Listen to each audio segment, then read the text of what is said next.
কোরআন আমাদেরকে সঠিক জীবন দর্শন শিক্ষা দেয়, সঠিক লাইফস্টাইল শিক্ষা দেয়, সঠিক দৃষ্টিভঙ্গি শিক্ষা দেয়।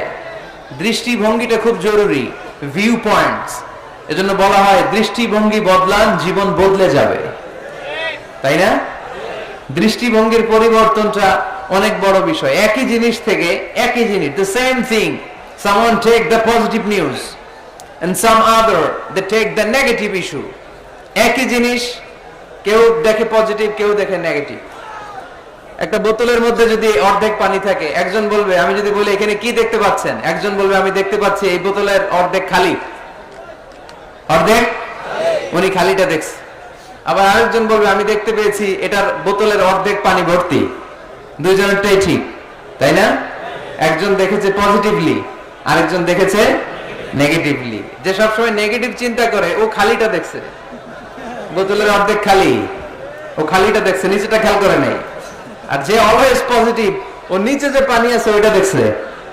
আমরা পজিটিভলি চিন্তা করব, come back positive, not go back to negative. নেগেটিভের দিকে যেও না, পজিটিভের দিকে আসো। আল্লাহর হাবিব সাল্লাল্লাহু আলাইহি ওয়াসাল্লাম সব সময় অলওয়েজ হি ওয়াজ positive, very positive, optimistic, pessimistic ছিলেন না। যে কোনো পরিস্থিতিতে তিনি পজিটিভ দিকগুলো খেয়াল করতেন। কখনো আল্লাহর হাবিব সাল্লাল্লাহু আলাইহি ওয়াসাল্লাম নেগেটিভ জিনিসের দিকে খেয়াল করতেন না।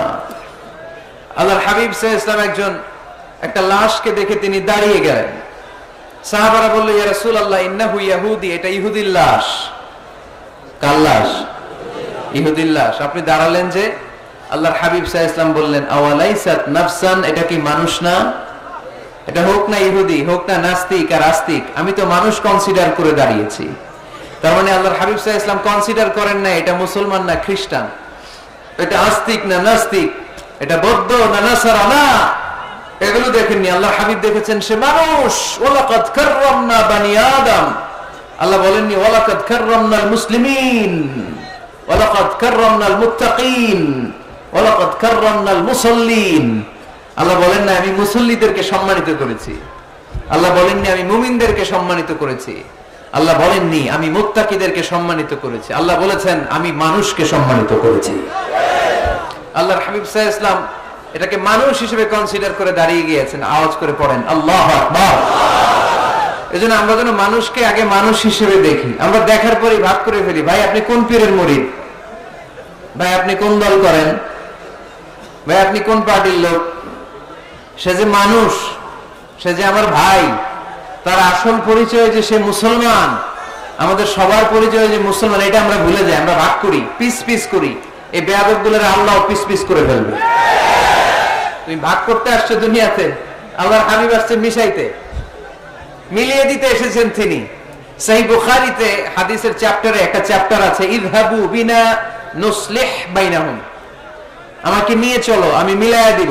চ্যাপ্টারের নাম ইযহাবু বিনা, আমাকে নিয়ে চলো না আমি ওদের মধ্যে মিলায়া দিব। আল্লাহর হাবিব সাল্লাল্লাহু আলাইহি ওয়াসাল্লাম ঝগড়া দেখলেই এই কথাটা শোনায় দিতেন, আরে আমি আছি তো, আমাকে নিয়ে চলো আমি মিলায়ে দেব। আমরা মিলায়ে দেই না আরো লাগায় দেই?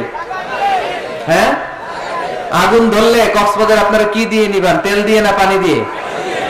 পানি দিয়ে আগুন নেভাতে হয়। অনেকে ওই জায়গায় তেল ঢেলে দেয়, আরো জ্বলুক, আরো লাগুক, ঘুষাঘুষি মারামারি, এরকম আছে না নাই? না, আমরা যেন এমন না করি, আমরা যেন মিলিয়ে দেই। আমাদেরকে একটা শক্ত সিন্ডিকেট তৈরি করতে হবে, শক্ত সিন্ডিকেট। এই সিন্ডিকেটটা হচ্ছে ঐক্যের সিন্ডিকেট, যাতে কোনো অপশক্তি আমাদের ঐক্যের সিন্ডিকেটকে ভেঙে দিতে না পারে। চিল্লায় বলো ঠিক কি না? ঐক্যের শক্ত সিন্ডিকেট দরকার, যেটা কোনো অপশক্তি এটাকে বানচাল যেন করতে না পারে, এটাকে যেন নস্যাৎ করতে না পারে, এটাকে যেন দুর্বল করে দিতে না পারে। সেজন্য ভ্রাতৃত্বের বন্ধনে আমাদেরকে অটুট থাকতে হবে। কে কোন পীরের মুরিদ, কে কোন দল, কে কোন আইডিওলজি, কে কোন মতাদর্শে বিশ্বাসী, এগুলো যেন বারবার আমরা সামনে টেনে নিয়ে না আসি। আমরা যেন চিন্তা করি আমরা বাংলাদেশী মুসলমান। আমাদের এই ভূখণ্ডে আমাদের সবচেয়ে বড় পরিচয় আমরা বাংলাদেশী মুসলমান। দুইটা পরিচয় এই ভূখণ্ডের কারণে আমাদের পরিচয় আমরা বাংলাদেশী, ঠিক কিনা? আরেকটা হচ্ছে আমাদের ধর্মীয় পরিচয়, আমরা মুসলমান। এটা যেন সবচেয়ে বড় পরিচয় হয়। যদি সে বাংলাদেশী মুসলমান হয়, সে আমার ভাই, সে আওয়ামী লীগ করতে পারে, সে বিএনপি করতে পারে, সে জামায়াত ইসলাম করতে পারে, জাতীয় পার্টি করতে পারে, এখানে দলাদলি করার কোনো সুযোগ নাই।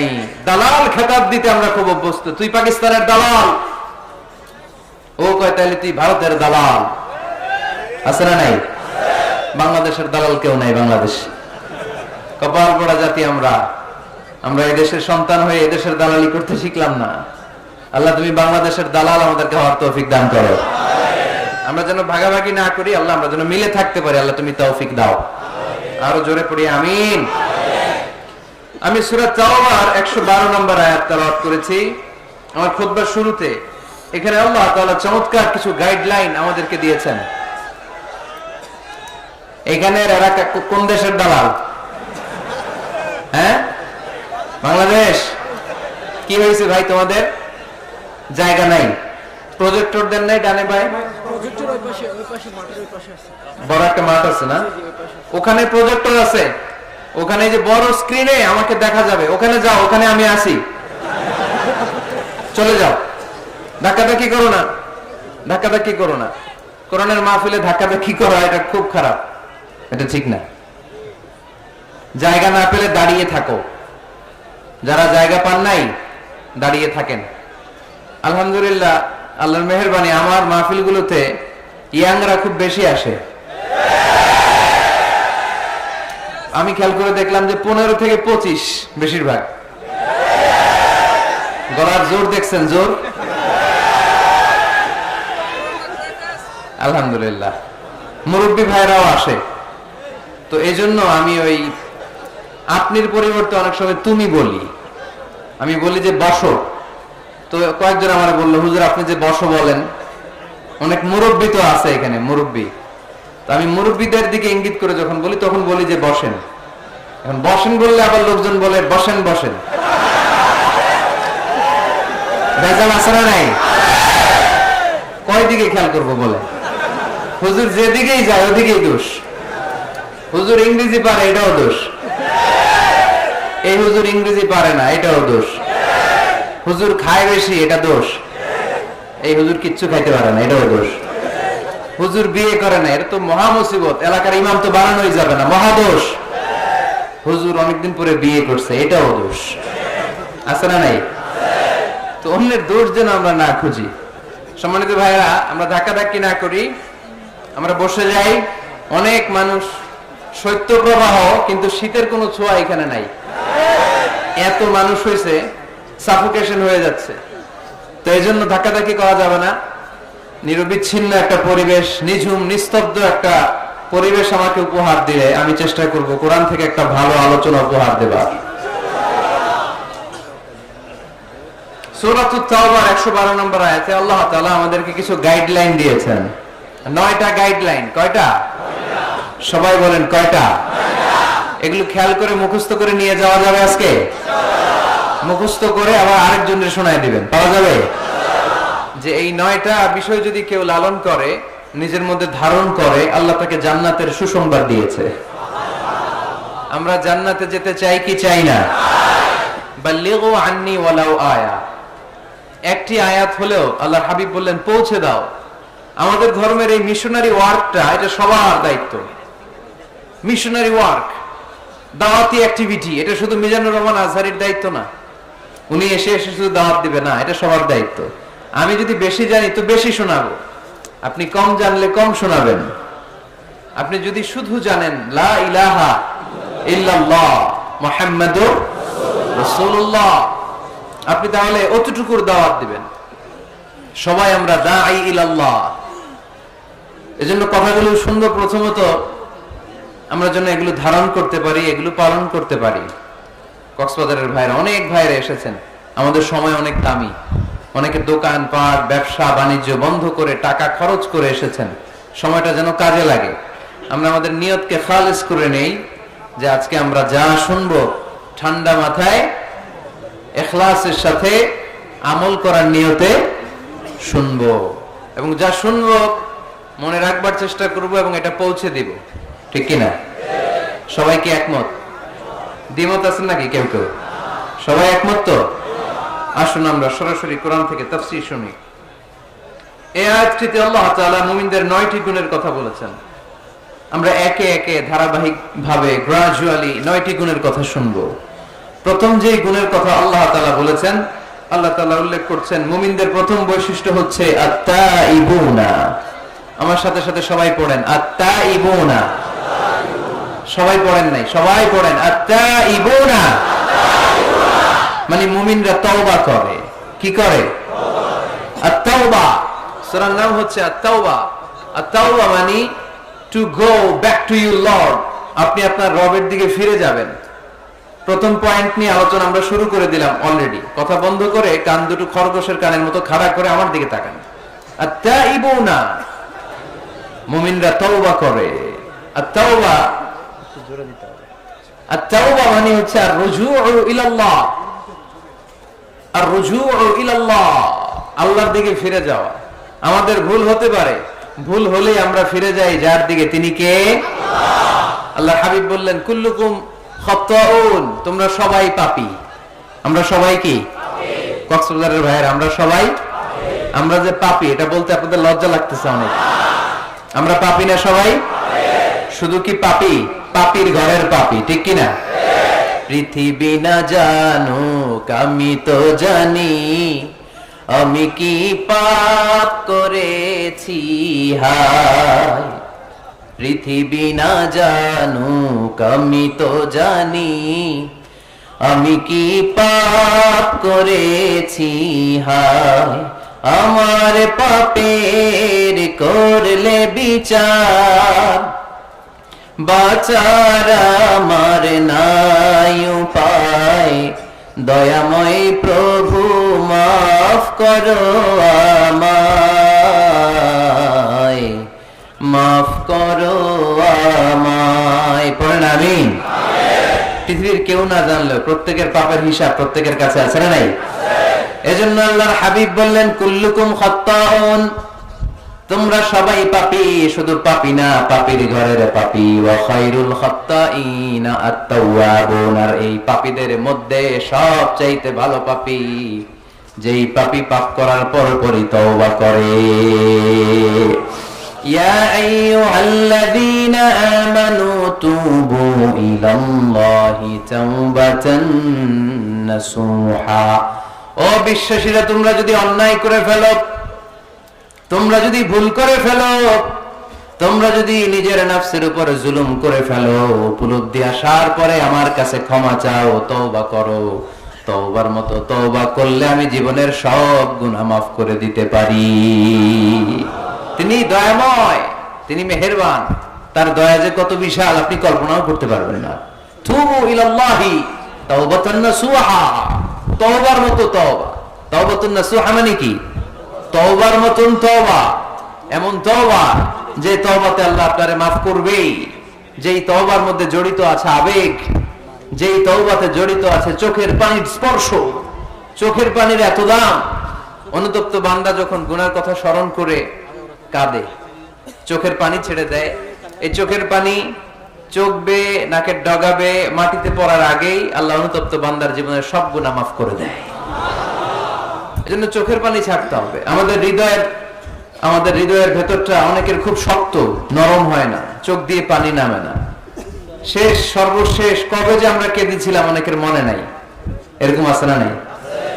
যদি জিজ্ঞেস করি ভাই আল্লাহর ভয়ে সর্বশেষ কাঁদছিলেন কবে, মনে নাই। কবে যে কাঁদছিলাম, এত ব্যস্ত আমি, কখন কাঁদবো, কাঁদার তো সময় নাই। এরকম আছে না নাই? না। কুল্লুকুম খাত্তাউন, সবাই পাপী। আর এই পাপীদের মধ্যে সবচেয়ে বড় পাপী যে পাপ করার পরপরই তওবা করে। আপনার পাপ কত বড়? কি অন্যায় করেছেন আপনি? কি গুনাহ করেছেন? কত বড় জুলুম করেছেন? আপনার পাপ, আপনার অন্যায়, আপনার ভুল, আপনার জুলুম যত বড়ই হোক, আল্লাহর দয়া, আল্লাহর ক্ষমা তার চাইতেও বড়। আমাদের পাপ যদি হয় খালের পানির সমান, বিলের পানির সমান, জেনে রাখবেন আল্লাহর দয়া সাগরের পানির সমান। আমাদের পাপ যদি হয় পাহাড়ের সমান, আল্লাহর দয়া আকাশের সমান। এজন্য আল্লাহ বললেন তুবু ইলাল্লাহি তাওবাতান নাসুহা, তওবার মতো তওবা করো। তওবার মতো যদি তওবা করতে পারো, সব গুনাহ মাফ করে দিতে পারে কে?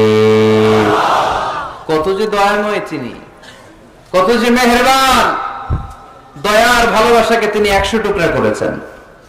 এক টুকরা আমাদের সবার মাঝে ভাগ করে দিয়েছেন, 99 টুকরা উনি নিজের মধ্যে রেখে দিয়েছেন। দেখেন আমাদের এক টুকরার ভালোবাসার নমুনা পৃথিবীব্যাপী আপনি খোঁজ করে দেখেন, কত ভালোবাসার ঘটনা, এক একজন যে কত লাভ স্টোরি জানে। যদি জিজ্ঞেস করি ভাই একটা লাভ স্টোরি শোনান, আপনি ঘটনা শুনতে শুনতে নিজেই কাঁদতে শুরু করবেন।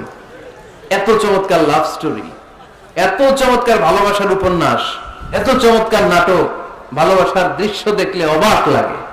আহা, বন্ধু বন্ধুর জন্য ভালোবাসা, স্বামী স্ত্রীর জন্য ভালোবাসা। নেপালের ওই যে কি যেন একটা এয়ারপোর্টে আমাদের ইউএস বাংলা একটা এয়ারক্রাফট ক্র্যাশ করেছিল, হ্যাঁ, হাজবেন্ড ওয়াইফ, কি নাম এটা, ত্রিভুবন ইন্টারন্যাশনাল এয়ারপোর্ট, ত্রিভুবন। এই ত্রিভুবনে আমাদের পাইলট যখন সিগন্যাল চাচ্ছিল, ওখানে ওই 10 না 01 নাকি 20 এই নিয়ে কনফিউশনের কারণে ওনারা সেফলি ল্যান্ড করতে পারেনি, মারাত্মক ক্র্যাশ। আহা, কিছু ফ্যামিলি দেখলাম, নিউ কাপল, ভেরি নিউ কাপল, নতুন বিয়ে হয়েছিল, হাতে মেহেদির দাগগুলো শুকায়নি তখনও, জ্বলে পুরে হাজবেন্ড সারখার, কিন্তু হাজবেন্ড আর ওয়াইফের হাত এই যুগল আলাদা হয়নি। স্বামী তার স্ত্রীকে ধরে রেখেছিল শেষ মুহূর্তে, বিমানের ভেতরে যখন ফায়ার, গ্যাসের মধ্যে ওরা চিৎকার করছিল, শেষ নিঃশ্বাস যখন ত্যাগ করছিল, হাজবেন্ড তার ওয়াইফের হাত ছাড়েনি, ওয়াইফ ছাড়েনি স্বামীর হাত। ভালোবাসার নমুনা। এক ফোঁটা, এক ভাগ ভালোবাসার ছিটে ফোঁটা আমরা পেয়েছি, ঠিক কিনা? ওই এক ভাগ কি আমি একা পাইছি? আপনি একা পাইছেন? আমরা সবাই মিলে। আমি পত্রিকায় একটা রিপোর্ট দেখেছি, আমি প্রায় বলি, বন্যার পানিতে পানি খেতে খেতে মা জীবন শেষ, কোমর পানি, গলা পানি, নাক সমান পানি, পানি খেতে খেতে শেষ, কিন্তু বাচ্চাটারে বুদ্ধি করে বালতির মধ্যে এরকম চেপে ধরে রাখছে, বন্যার পানিতে পানি খেতে খেতে মা শেষ। আল্লাহর মেহেরবানিতে বাচ্চাটা মরে নাই। এই কলিজার টুকরা দুধের বাচ্চার জন্য মা জীবন দিয়ে দিল। এই বাচ্চার জন্য মায়ের হৃদয়ে ভালোবাসাটা ঢুকায় দিছে কে? দুনিয়ার ভালোবাসার নমুনা যদি এই হয়, 100 টুকরা ভালোবাসার এক টুকরার এক্সাম্পল যদি পৃথিবীতে এই হয়, যার মধ্যে 99 টুকরা ভালোবাসা তিনি রেখে দিয়েছেন, তার ভালোবাসা বেশি না কম? এজন্য আল্লাহ বললেন, তওবার মতো তওবা করো, ক্ষমার মতো ক্ষমা চাও, কাদার মতো কাঁদো, কাদার মতো কাঁদলে সব মাফ করে দেয় কে? আপনি কি পাপ করছেন? আপনি কি অন্যায় করেছেন? কেন আপনি হতাশ? কেন আপনি নিরাশ? লা তাইয়াসু মির রাহিল্লাহ, ইন্নাহু লা ইয়াইয়াসু মির রাহিল্লাহি ইল্লাল কওমুল কাফিরুন। আল্লাহর রহম থেকে, ভালোবাসা থেকে নিরাশ হয়ো না। আল্লাহর রহমত আর দয়া থেকে নিরাশ হয় তারা যারা কাফের, ঠিক কি না? কত পাপ করেছেন আপনি? বনি ইসরাইলের এক সিরিয়াল কিলার ছিল, সহিহ বুখারীতে এসেছে, সে এত হত্যা করেছে, হত্যা করতে করতে করতে 99 জন মানুষকে সে সিরিয়ালি মার্ডার করে ফেলছে। কয়জনকে? আপনি মারছেন কয়জন রে? আমি মারছি কয়জন রে? সে 99 জনকে মারছে। কয়জনকে? 99 জনকে। মারার পরে তার অন্তরে ভয়, হায় রে, 99 জনকে আমি শেষ করে দিলাম, না জানি আমার নসিবে কি আছে, না জানি আল্লাহ আমারে কি শাস্তি দেয়। ভয়ে এক রাহেবের কাছে গেল, খ্রিস্টান পাদ্রী, খ্রিস্টানদের আল্লাহর ওলি, যে বলে, ও আল্লাহর ওলি, আমার তো বড্ড ভয় হয়, আমি অপরাধ করেছি। কি অপরাধ? আমি 99 জনকে হত্যা করেছি। রাহেব বলে, 99 জনকে হত্যা করছো? সর্বনাশ, তোর কপালে তো ক্ষমা নাই। সিরিয়াল কিলার কয়, আমার কপালে যদি ক্ষমা না থাকে, তোরে বাঁচায় রেখে লাভ কি? আমি যেহেতু শেষ, তোরও শেষ করে মরি। ওরেও মেরে ফেলছে। এবার সেঞ্চুরি, এবার সেঞ্চুরি করে আবার ভয়, হায় রে, 100 জনের মারলাম, না জানি আমার নসিবে কি আছে। খুঁজতে লাগলো কোনো ভালো আলেম আছে কিনা। আলেমের কাছে গেছে, যে বলে, আলেম, 100 হত্যা করেছি আমি, 100 খুনের আসামি, আমার নসিবে কি ক্ষমা আছে? আলেম বলে, তুমি কি গুনাহ করছো মিয়া? তোমার গুনাহ যত বড় হোক, তোমার অন্যায় যত বড় হোক, তোমার পাপ যত বিশাল হোক, আমার আল্লাহর দয়া ভালোবাসা তার চাইতেও বিশাল। তুমি একটা ভালো জায়গায় যাও, এই এলাকাটা ভালো না, এখানে সব জালিমদের বসবাস, তুমি ভালো মানুষদের এলাকায় চলে যাও, সেখানে যে তওবা করো। লোকটার অন্তরে ভয় এসেছে, তওবার নিয়ত করেছে। বাসায় যে কাপড় চোপড় ব্যাগের ভেতরে ভরে ঘর থেকে বের হওয়ার সাথে সাথে মালাকুল মাউত এসে রূহ কবজ করেছে। ফাজাআত মালাইকাতুর রাহমা ওয়া মালাইকাতুল আযাব, রহমতের ফেরেশতারা আসছে, আযাবের ফেরেশতারা আসছে। রহমতের ফেরেশতারা বলে যেহেতু রিয়েলাইজেশন আসছে, ভালো পথে যাওয়ার ইন্টেনশন আসছে, আমরা রূহ নিব। আযাবের ফেরেশতারা বলে না, এখনো তো ভালো হইতে পারে নাই, 100টা খুনের বিষয়টা সহজ না, 100 জন মানুষকে হত্যা করেছে, তার রূহটা আমরা নিয়েছি জিনে ঢুকাবো। রহমতের ফেরেশতারা বলে না, তার রূহটা আমরা নিয়ে আইলিনের ভেতরে ঢুকাবো। 2 দল ফেরেশতার মারামারি, 2 দল ফেরেশতা ঝগড়া লেগে গেছে, এরা বলে আমরা, এরা বলে আমরা। ভেজাল আছে না নাই? আল্লাহ বলে ধাক্কা ধাক্কি আর ঝগড়ার দরকার নাই, ফিতা দিয়ে মাপো। ভালো এলাকাটা যে এলাকায় যাচ্ছিল ওই এলাকাটা যদি কাছে হয় রহমতের ফেরেশতারা নিয়ে যাবা, খারাপ এলাকা যদি কাছে হয় আযাবের ফেরেশতারা নিয়ে যাবা। খারাপ এলাকাটা কি কাছে নাকি অনেক কাছে? একেবারে কাছে, ঘর থেকে মাত্র বের হয়েছিল, ঠিক কিনা? আর ভালো এলাকা তো অনেক দূর। আল্লাহ জমিনকে আদেশ করলেন, ভালো এলাকাটা তুই সংকুচিত হয়ে কাছে চলে আয়, খারাপ এলাকাটা তুই দূর থেকে দূরান্তরে চলে যা। মেপে দেখা গেল যে খারাপ এলাকা অনেক দূরে, ভালো এলাকা একেবারে কাছে। রহমতের ফেরেশতারা তার রূহ নিয়ে জান্নাতে ঢুকিয়ে দিল। চিল্লায় পড়েন আল্লাহু আকবার। এজন্য তওবা যদি তওবার মতো করতে পারেন, চাওয়ার মতো যদি আল্লাহর কাছে চাওয়া যায়, সব গুনাহ মাফ করে দিবে কে? বিশ্বনবী বলেন, আমার আগের কোনো গুনাহ নাই, পরের কোনো গুনাহ নাই। লিয়াগফিরা লাকাল্লাহু মা তাকদ্দামা মিন যামবিকা ওয়া মা তাআখার।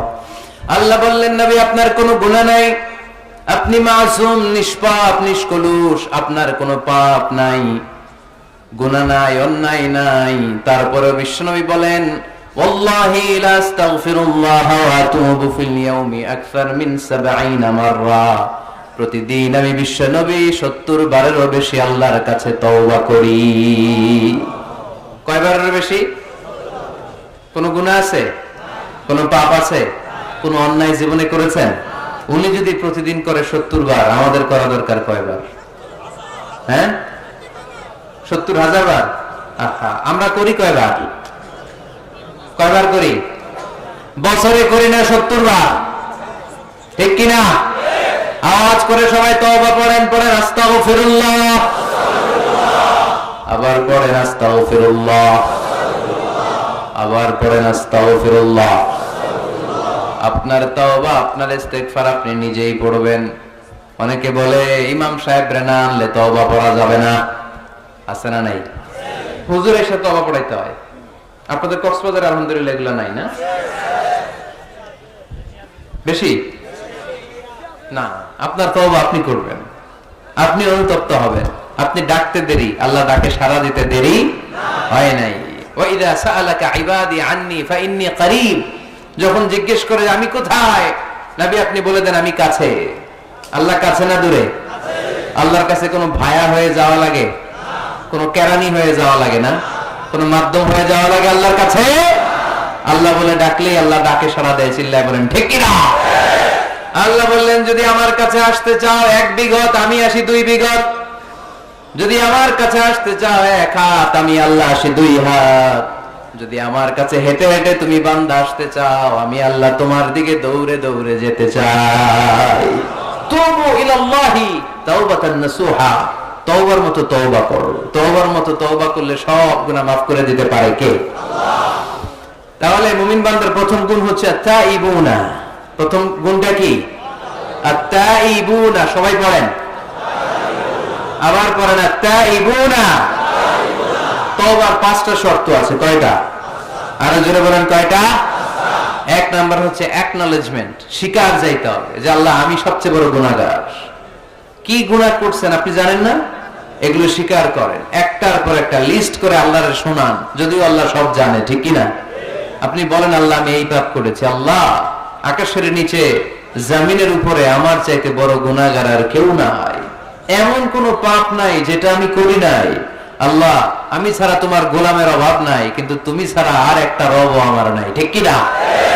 এভাবে আল্লাহরে বলেন। অ্যাকনলেজমেন্ট, স্বীকারোক্তি, আল ইকরার, স্বীকার জান যে আপনি গুনাহগার, আপনার চাইতে বড় গুনাহগার এই তল্লাতে দ্বিতীয়টা নাই। 2 নাম্বার হলো রিপেন্টেন্স, অনুতপ্ত হন, চোখের পানি ছাড়েন, মাফ করে দিবে কে? সাইয়েদনা আদম আলাইহিস সালাম ভুল করলেন, ক্ষমা চাওয়ার সময় এই দুইটা কাজ তিনি আগে করলেন। প্রথমে তিনি স্বীকার গেলেন তিনি ভুল করেছেন, তারপরে তিনি অনুতপ্ত হলেন।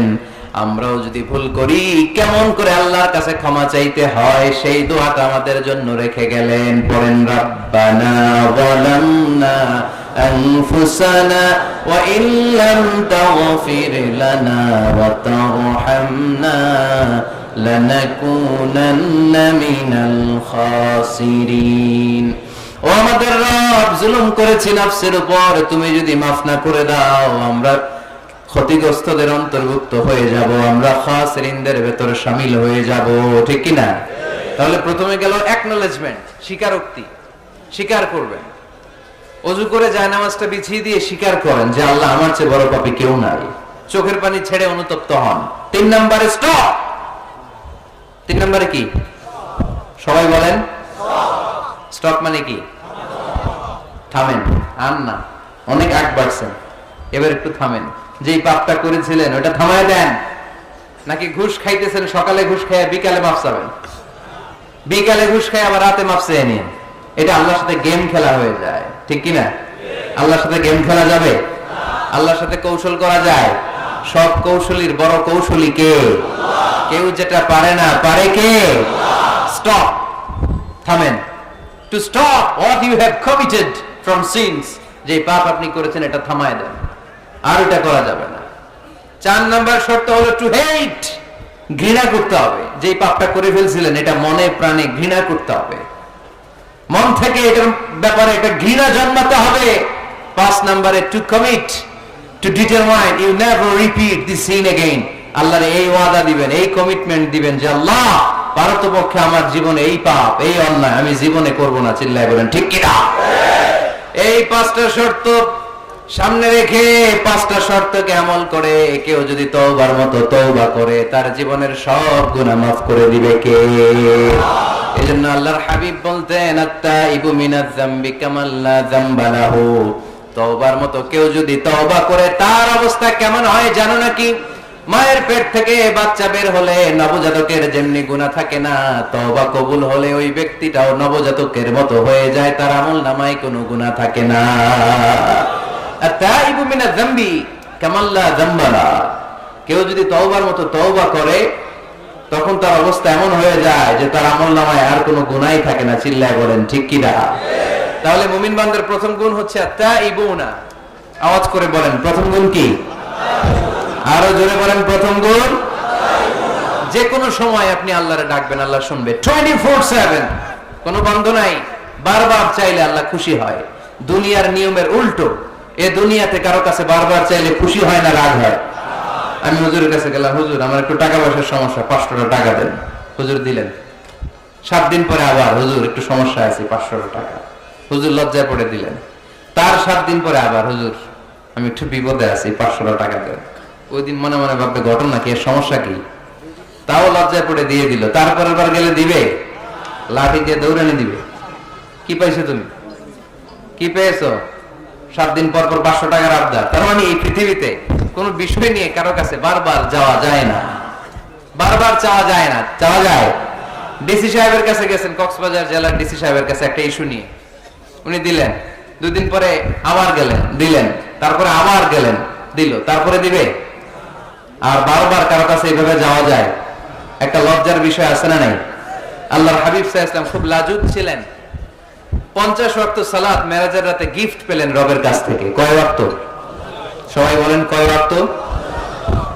উপর থেকে নেমে আসার সময় সাইয়েদনা মুসা আলাইহিস সালামের সাথে দেখা। মুসা আলাইহিস সালাম বললেন কি পেয়েছেন? 50 ওয়াক্ত সালাত পেয়েছি। মুসা আলাইহিস সালাম বললেন আপনার উম্মত পড়বে না, আমি জানি, কারণ আমি তো আপনার আগে দুনিয়ায় এসেছি, আমার ফিল্ড ওয়ার্কের অভিজ্ঞতা বেশি। আমার অভিজ্ঞতার আলোকে আপনারে বলি পড়বে না, একটু কমায় আনেন ভালো হবে।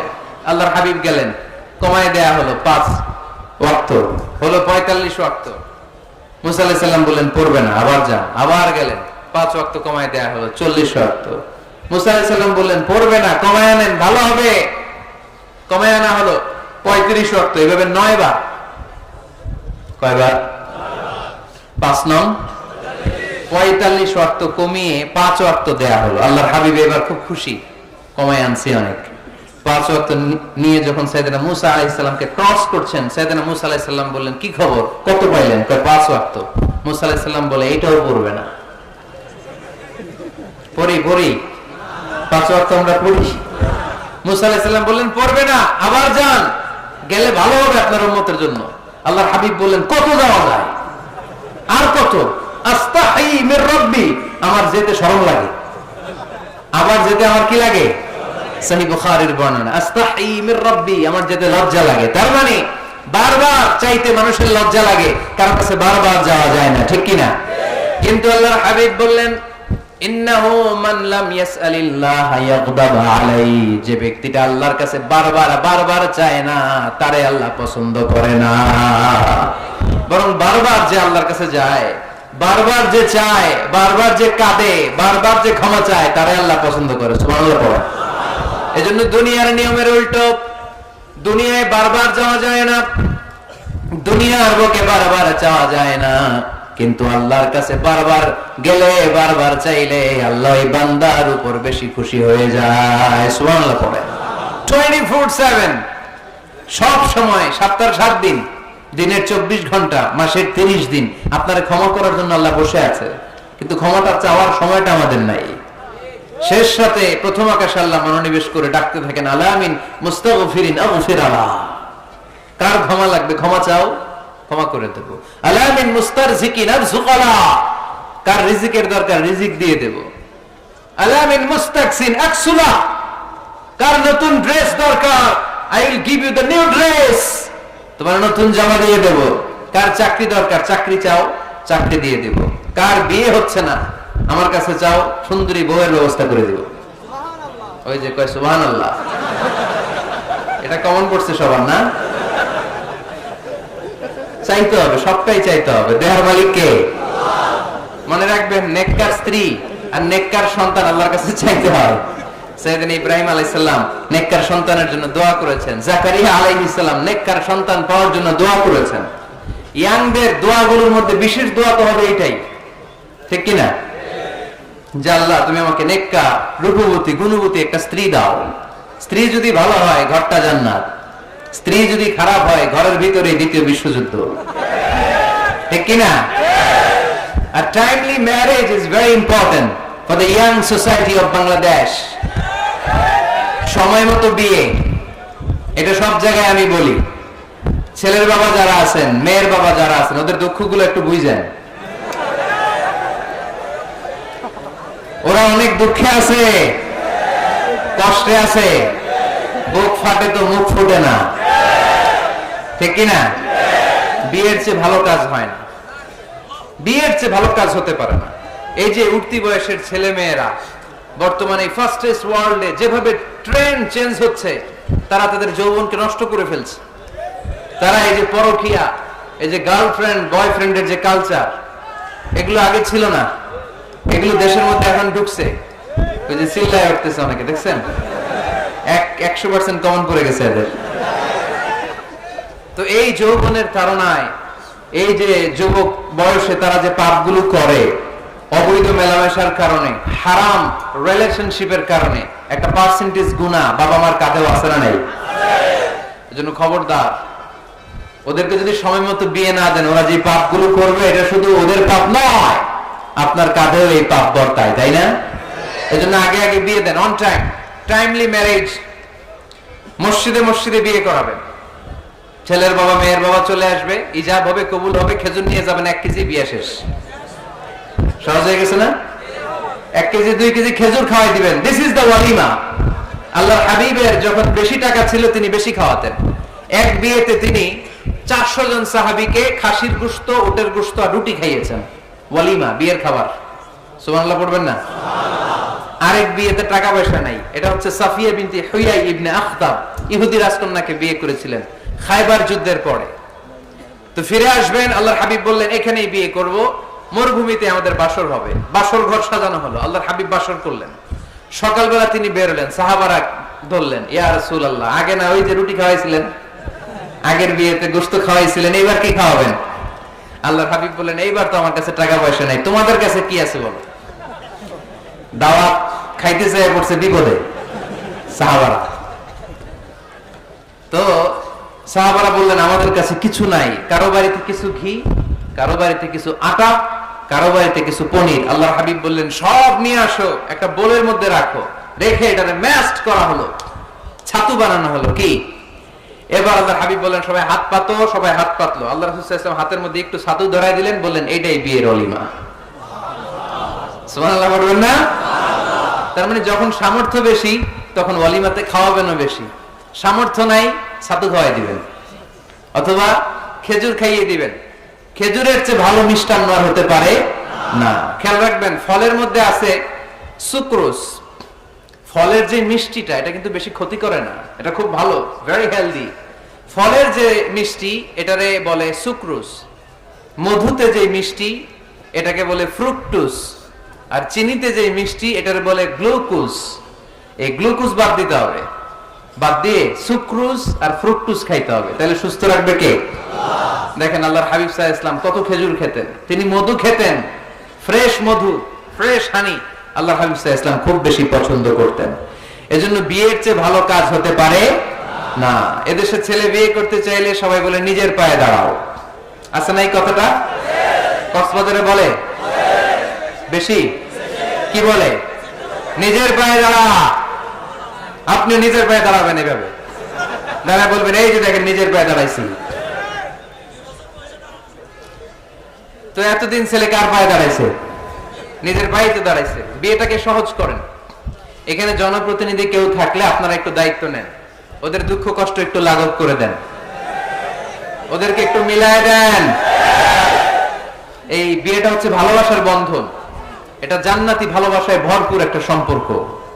কারণ সাইয়েদনা আদম আলাইহিস সালাম আর হাওয়া আলাইহাস সালাম দুইজনের বিয়ে হয়েছিল জান্নাতে। সুবহানাল্লাহ পড়েন। এজন্য আমরা বিয়ে করব। কি করব? বিয়ে করব। যারা করছেন তারা বেশি জোরে করেন না যে করব। মহিলা প্যান্ডেল আছে এই পাশে, ভাবি শুনতে পারে, ভেজাল আছে না নাই? অন্য দেশে এই কালচারটা গড়ে উঠলো, আমাদের দেশে ওঠে নাই, ঠিক কিনা? এদেশের মা বোনেরা ভালোবাসার ভাগ বসাইতে দেয় না কাউরে, একাই পুরো ভালোবাসা উনি রাখবে। তো যাই হোক, যারা করে ফেলছেন তো করে ফেলছেন, যারা করো নাই তারা বিয়ে করার ট্রাই করো। বিয়ে কখনো কারো সফলতা আটকে রাখে না। যত বড় বড় মনীষী বিজ্ঞানী খেয়াল করে দেখো আগে বিয়ে করছে। আমাদের স্বাধীনতার স্থপতি বঙ্গবন্ধু শেখ মুজিবুর রহমান খুব অল্প বয়সে বিয়ে করেছেন, ঠিক কিনা? কাজী নজরুল অল্প বয়সে বিয়ে করেছেন, মহাত্মা গান্ধী অল্প বয়সে বিয়ে করছেন। বিয়ে সফল হওয়াতে কি ওনাদের কোনো বাধা বা প্রতিবন্ধকতা তৈরি করছে? ওনারা তো সফল হয়েছে। সমস্যাটা যেখানে ওনারা বিয়ে করে সফল হয়েছে, আমরা সফল হয়ে তারপরে বিয়ে করতে চাই, ঠিক কিনা? এটাই বুঝতে চাই না যে সফল হওয়ার মাধ্যম হচ্ছে তাড়াতাড়ি বিয়ে করা, তাড়াতাড়ি বিয়ে করা। ইউগনিহিমুল্লাহ মিন ফাদলিহ, যারা বিয়ে করবে আল্লাহ নিজ দায়িত্বে তাদেরকে সম্পদশালী বানায় দিবে। এজন্য আন-নিকাহ মিন সুন্নতি ফামান রাগিবা আন সুন্নতি ফালাইসা মিন্নি। বিয়ে আমার সুন্নাত, আমার সুন্নাতকে যে ভালোবাসে না সে আমার ফলোয়ার হতে পারে না। এজন্য বাবা কারা কারা আছেন? ছেলের বাবা দেখে হাত তোলেন।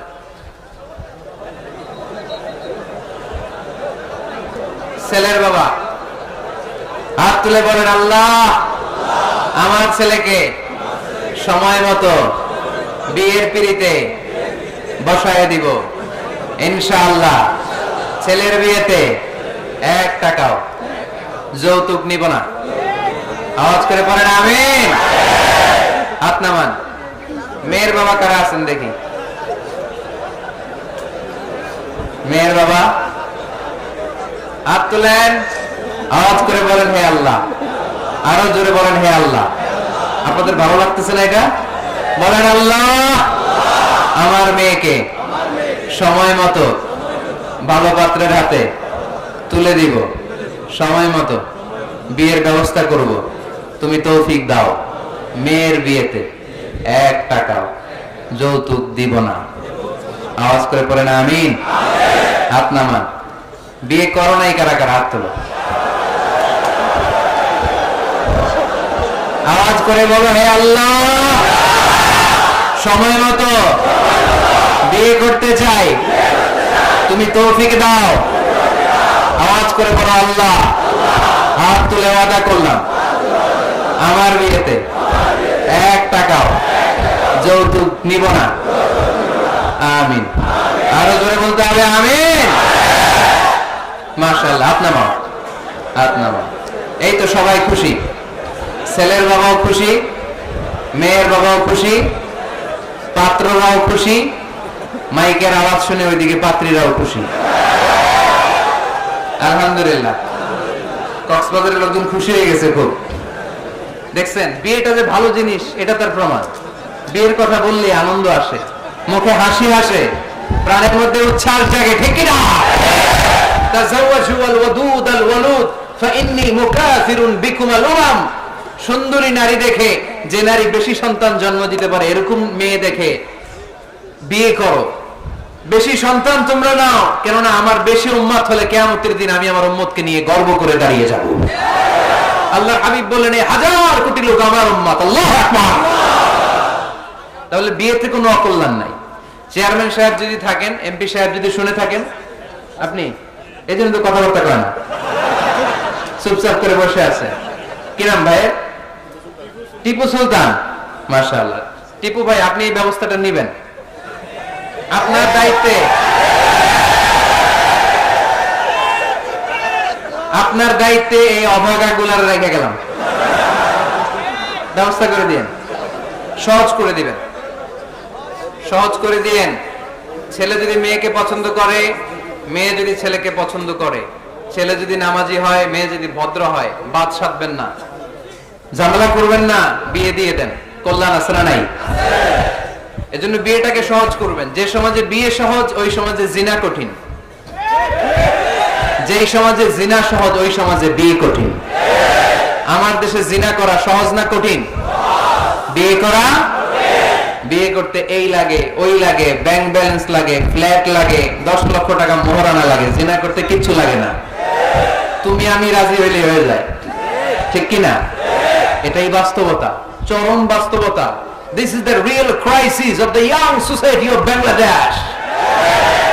এদেশের ইয়াং ছেলেরা এই ক্রাইসিসে আছে, ওদের কথা কেউ কইতে পারে না। এজন্য ওদের পক্ষ হয়ে আমি একটু বলি। বাবারা, ছেলের বাবারা, মেয়ের বাবারা, বিষয়টা একটু খেয়াল করবেন। আল্লাহ আমাদের সবাইকে কথাগুলো বুঝার, আমল করার তৌফিক দান করুন। এজন্য ভুল যদি হয়ে যায় ক্ষমা চাইবে একজনের কাছে, তিনি কে? আল্লাহ বলেন যখনই ক্ষমা চাইবা তখনই আমি ক্ষমার জন্য রাজি। শুধু 2টা সময় মানুষের ক্ষমা আর তওবা কবুল করা হয় না। আওয়াজ করে বলতে হবে কয়টা? এক হলো বাদাল গরগরা, যখন গরগরানি শুরু হয়ে যায়। একজন মানুষের হায়াত যখন ফুরিয়ে যায়, মালাকুল মাউত তখন তার রূহ ধরে টান মারে, তার গলায় গরগর গরগর শব্দ হয়। তখন যদি আল্লাহর কাছে সে তওবা করে, ওই তওবা কবুল হবে না। সময় তো শেষ, দা গেম ইজ ফাইনাল, শেষ। আপনি মালাকুল মাউতকে দেখে ফেলছেন, আলামুল বারজাক দেখতে শুরু করেছেন, এখন কিসের তওবা? টাইম নাই, নো চান্স। এ হচ্ছে নাম্বার 1। নাম্বার 2 হচ্ছে বাদা তুলুই শামসি মিন মাগরিবিহা, কিয়ামতের আগে সূর্য আর পূর্ব দিক থেকে উদিত হবে না, এটা পশ্চিম দিক থেকে উদিত হবে। সূর্য যেদিন পশ্চিম দিক থেকে উদিত হবে, ওই দিন থেকে তওবার দরজা, তওবার চ্যাপ্টারকে বন্ধ করে দিবে কে? আল্লাহ। এছাড়া যে কোনো মুহূর্তে 24/7 আপনি ভুল করেই ক্ষমা চাইলে মাফ করে দিবে কে? আল্লাহ। শয়তান বলে, আল্লাহ আপনি আমার জাহান্নামী বানালেন, আমিও দেখে নেব কেমন করে আপনি আপনার বান্দাদেরকে জান্নাতে ঢুকান। ফাবিমা আগওয়াইতানি লা আকউদান্না লাহুম সিরাতাকাল মুস্তাকিম সুম্মা লাআতিয়ান্নাহুম মিন বাইনি আইদিহিম ওয়া মিন খালফিহিম ওয়া আন আইমানিহিম ওয়া আন শামাইলিহিম ওয়া লা তাজিদু আকসারাহুম শাকিরিন। আল্লাহ আপনি একটারও জান্নাতে ঢুকাতে পারবেন না। আমাকে যেহেতু করেছেন জাহান্নামী, সবগুলারে আমি জাহান্নামে ঢুকাবো। আল্লাহ বলেন, তুই যদি ওয়াসওয়াসা দিতে দিতে বান্দার একেবারে শেষ পর্যায়ে নিয়ে যাস, বান্দা যদি গুনার কথা বুঝতে পেরে উপলব্ধি করে একবার চোখের পানি ছেড়ে ক্ষমা চায়, আমি আমার বান্দার সব গুনাহ মাফ করে দেব। তুই কি করবি? শয়তান বলে, আল্লাহ হিসাবটা এত সোজা না, আমি ডান দিক থেকে দেব ধোঁকা, বাঁ দিক থেকে দেব, সামনে থেকে দেব, পেছন থেকে দেব, মাজরার দাম শিরায় শিরায় ঢুকে ধোঁকা দেব। ওয়ালা তাজিদা আকসারহুম শাকিরিন। একটারও জান্নাতে ঢুকাতে পারবেন না। আল্লাহ বললেন, তুই আমারে চ্যালেঞ্জ দিলি, আমি তো মালিকুল আমলাক, সব রাজার বড় রাজা, মহারাজা, ঠিক কিনা? মহারাজা কখনো চ্যালেঞ্জ নেয় না, মহারাজা শুধু চ্যালেঞ্জ দেয়। তুই আমারে চ্যালেঞ্জ দিলি, ওকে ফাইন, ডান, আমিও তোর চ্যালেঞ্জ দিলাম। ওয়া ইজ্জতি ওয়া জালালি ওয়া ইরতিফা'i মাকানি, আমার ইজ্জতের কসম, আমার জালালিয়াতের কসম, আমার ক্ষমতার কসম, তুই আজীবন ওয়াসওয়াসা দিতে দিতে গোমরা বানাবি, পাপ কাজ করাবি, কিন্তু একদিন যদি সে অনুতপ্ত হয়ে আমার কাছে ক্ষমা চায়, আমি জীবনের সব গুনাহ মাফ করে দেব। এক ফোঁটা চোখের পানি ছেড়ে আমার কাছে কাঁদলে আমি ক্ষমা করে দেব, বান্দাটারে জান্নাতি বানাইয়া দেব। তুই কি করবি? আমি মাফ করব, তুই কি করবি? সুবহানাল্লাহ পড়তে বললেন না? তওবার কারিশমা বুঝতে পেরেছেন ভাইরা? তওবা করতে রাজি আছেন সবাই? প্রত্যেক সালাতের পরে আমরা তওবা করব, রাজি আছেন? আল্লাহর হাবিব সাল্লাল্লাহু আলাইহি ওয়াসাল্লাম সালাম ফেরানোর পরে পড়তেন আল্লাহু আকবার, এরপর পড়তেন আস্তাগফিরুল্লাহ, আস্তাগফিরুল্লাহ, আস্তাগফিরুল্লাহ। সারাটা দিন তিনি আস্তাগফিরুল্লাহ পড়তেন। সকালবেলা পড়তেন, দুপুরে পড়তেন, বিকেলে পড়তেন, মাঝরাতে ঘুম ভেঙে গেলে পড়তেন। শুধুমাত্র কেবলমাত্র একমাত্র যখন টয়লেটে ঢুকতেন তখন পড়তে পারতেন না, এজন্য টয়লেট থেকে বের হয়ে সর্বপ্রথম তিনি ক্ষমা চেয়ে নিতেন। যেহেতু সারাদিন জিকির করেছে আর ইস্তেগফার করেছে, শুধু টয়লেটে ঢুকার সময়টা পড়তে পারতেন না, এজন্য টয়লেট থেকে বের হয়ে ক্ষমা চাইতেন। কি পড়তেন? গোফরানাক। গোফরানাক মানে কি হুজুর? ক্ষমা চাই, আল্লাহ ক্ষমা চাই, আস্তাগফিরুল্লাহ, আস্তাগফিরুল্লাহ, আস্তাগফিরুল্লাহ। এজন্য ভুল হয়ে গেলে, পাপ হয়ে গেলে, অন্যায় হয়ে গেলে, অনুতপ্ত হয়ে আমরা ক্ষমা চাইবো কার কাছে? আর জোরে বলেন, কার কাছে? তাহলে মুমিন বান্দার প্রথম গুণ কি? আত-তাইবুনা। আওয়াজ করে বলেন, প্রথম গুণ কি? মনে থাকবে নাকি ভুলে যাবেন? 2 নাম্বার গুণ আল-আবিদুনা। সবাই বলেন আল-আবিদুনা। আওয়াজ করে পড়তে হবে আল-আবিদুনা। মানে মুমিন বান্দারা ইবাদত করবে একজনের, তিনি কে? আল্লাহ। ইবাদতের জন্য আমাদেরকে তৈরি করেছে কে? ওমা খালাকাতুল জিন্না ওয়াল ইনসা ইল্লা লিয়াবুদুন। আল্লাহ বললেন, আমি জিন জাতি আর মানব জাতি, দুই জাতিকে তৈরি করেছি আমার ইবাদতের জন্য। ইবাদত চলবে একজনের, তিনি কে? আল্লাহ। দাসত্ব চলবে একজনের, তিনি কে? আল্লাহ। সেজদা দেব আমরা একজনকে, তিনি কে? নাকি মাজারে সেজদা, বাজারে সেজদা, পীরকে সেজদা, বাবাকে সেজদা? সেজদা চলবে একজনকে, তিনি কে? কেউ ফিরে না খালি হাতে আল্লাহরে তোর দরবারেতে। পড়েন, কেউ ফিরে না। এজন্য আল্লাহ বললেন মুমিন বান্দার দ্বিতীয় গুণ আল-আবিদুনা, তারা ইবাদত করবে একজনের, তিনি কে? ফালইয়াবুদু রাব্ব হাযাল বাইত আল্লাযী আত'আমাহুম মিন জু' ওয়া আমানাহুম মিন খাউফ। আল্লাহ বললেন, এই কাবা ঘরের মালিক আমি আল্লাহ, আমি এক আল্লাহর ইবাদত তোমরা করো। আমরা বললাম, আল্লাহ আপনি এক আল্লাহর ইবাদত যদি আমরা শুরু করে দেই আমরা কি পাবো?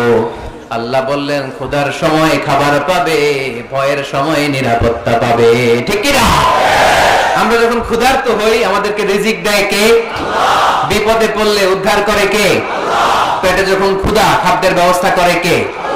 দিও তৃষ্ণা পেলে ঠান্ডা পানি, ক্ষুধা পেলে লবণ ভাত। আল্লাহ এই গরিবের শোনো শোনো মুনাজাত, আল্লাহ এই গরিবের শোনো শোনো মুনাজাত, আল্লাহ এই গরিবের। পড়েন আমিন।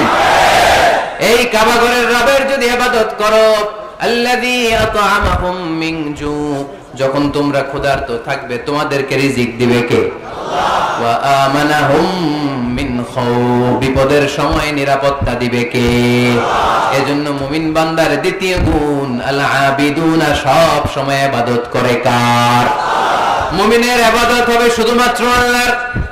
এই দুনিয়ায় যত নবী এসেছেন সব নবীরা আমাদেরকে এক আল্লাহর গোলাম বানাতে চেয়েছেন, ঠিক কি না?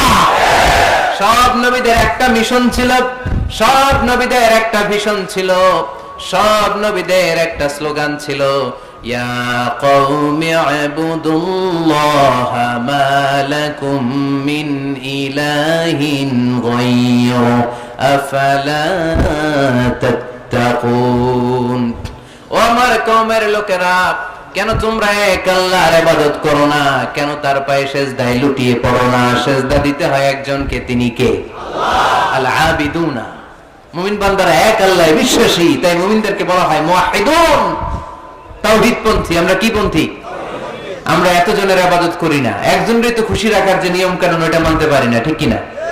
হিন্দু ভাইরা অনেক দেবতার পূজা করে, কি করে না? আমি অনেক হিন্দু ভাইকে জিজ্ঞেস করেছি কাকে মানো, অনেকগুলো আছে, সবার নামও জানি না। তো এই যে আপনার এতগুলো রব, হিন্দু ভাইদেরকে আমি পছন্দ করি, তারা আমাদের মাহফিলগুলোতে আসে, তো আমি বলি এই যে আপনার এতগুলো রব, আপনি যে রবের নামই জানেন না, এটা কেমন কথা?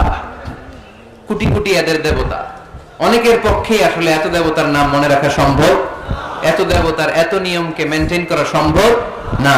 সেই বিবেচনায় আমাদের পদ্ধতিটা অনেক ভালো আমরা মনে করি, ঠিক কিনা? খুশি করবো একজন রে, কয়জন রে? One can not please everybody, একজন সবাইরে খুশি রাখতে পারে না। আমি আপনাদের সবার মন রক্ষা করে চলতে পারবো? যদি এমন হয় যে এই একজনের মন রক্ষা করবেন, এটা আমার জন্য সহজ না। এজন্য আমরা এতজনের ইবাদত করি না, আমরা ইবাদত করি কয়জনের? কুল হুয়াল্লাহু আল্লাহুস লাম ইয়ালিদ ওয়া লাম ইউলাদ ওয়া লাম ইয়াকুল লাহু আহাদ। তিনি এক, অদ্বিতীয়, তিনি একক, তার কোনো শরীক নাই। ওই একক সত্তার ইবাদতের নামই হচ্ছে আল আবিদুনা। চিল্লায় পড়েন ঠিক কি না? মুমিন বান্দার 2 নাম্বার গুণ আল আবিদুনা, ইবাদত করবে আল্লাহর। অনেকে মনে করে শুধু নামাজ পড়া ইবাদত, অনেকে মনে করে শুধু জিকির করা ইবাদত, অনেকে মনে করে রমাদানে রোজা রাখা ইবাদত, অনেকে মনে করে হজের সময় হজ করাই শুধু ইবাদত। আছে না নাই? না, শুধু এগুলো ইবাদত নয়। যে কাজে আল্লাহ খুশি, খেয়াল রাখবেন, যে কাজে মানবতার কল্যাণ হয় তার সবটাই ইবাদত। সুবহানাল্লাহ পড়েন। ইমাতাতুল আযা আনিত তারিক, রাস্তায় ইটা পড়ে আছে, কেউ সরায় না, যে কেউ ইটার মধ্যে ধাক্কা খেয়ে উল্টে পড়তে পারে, পা ভেঙে যেতে পারে, আপনি ইটাটা সরাই দিয়েছেন, এটাও ইবাদত। সুবহানাল্লাহ পড়বেন না?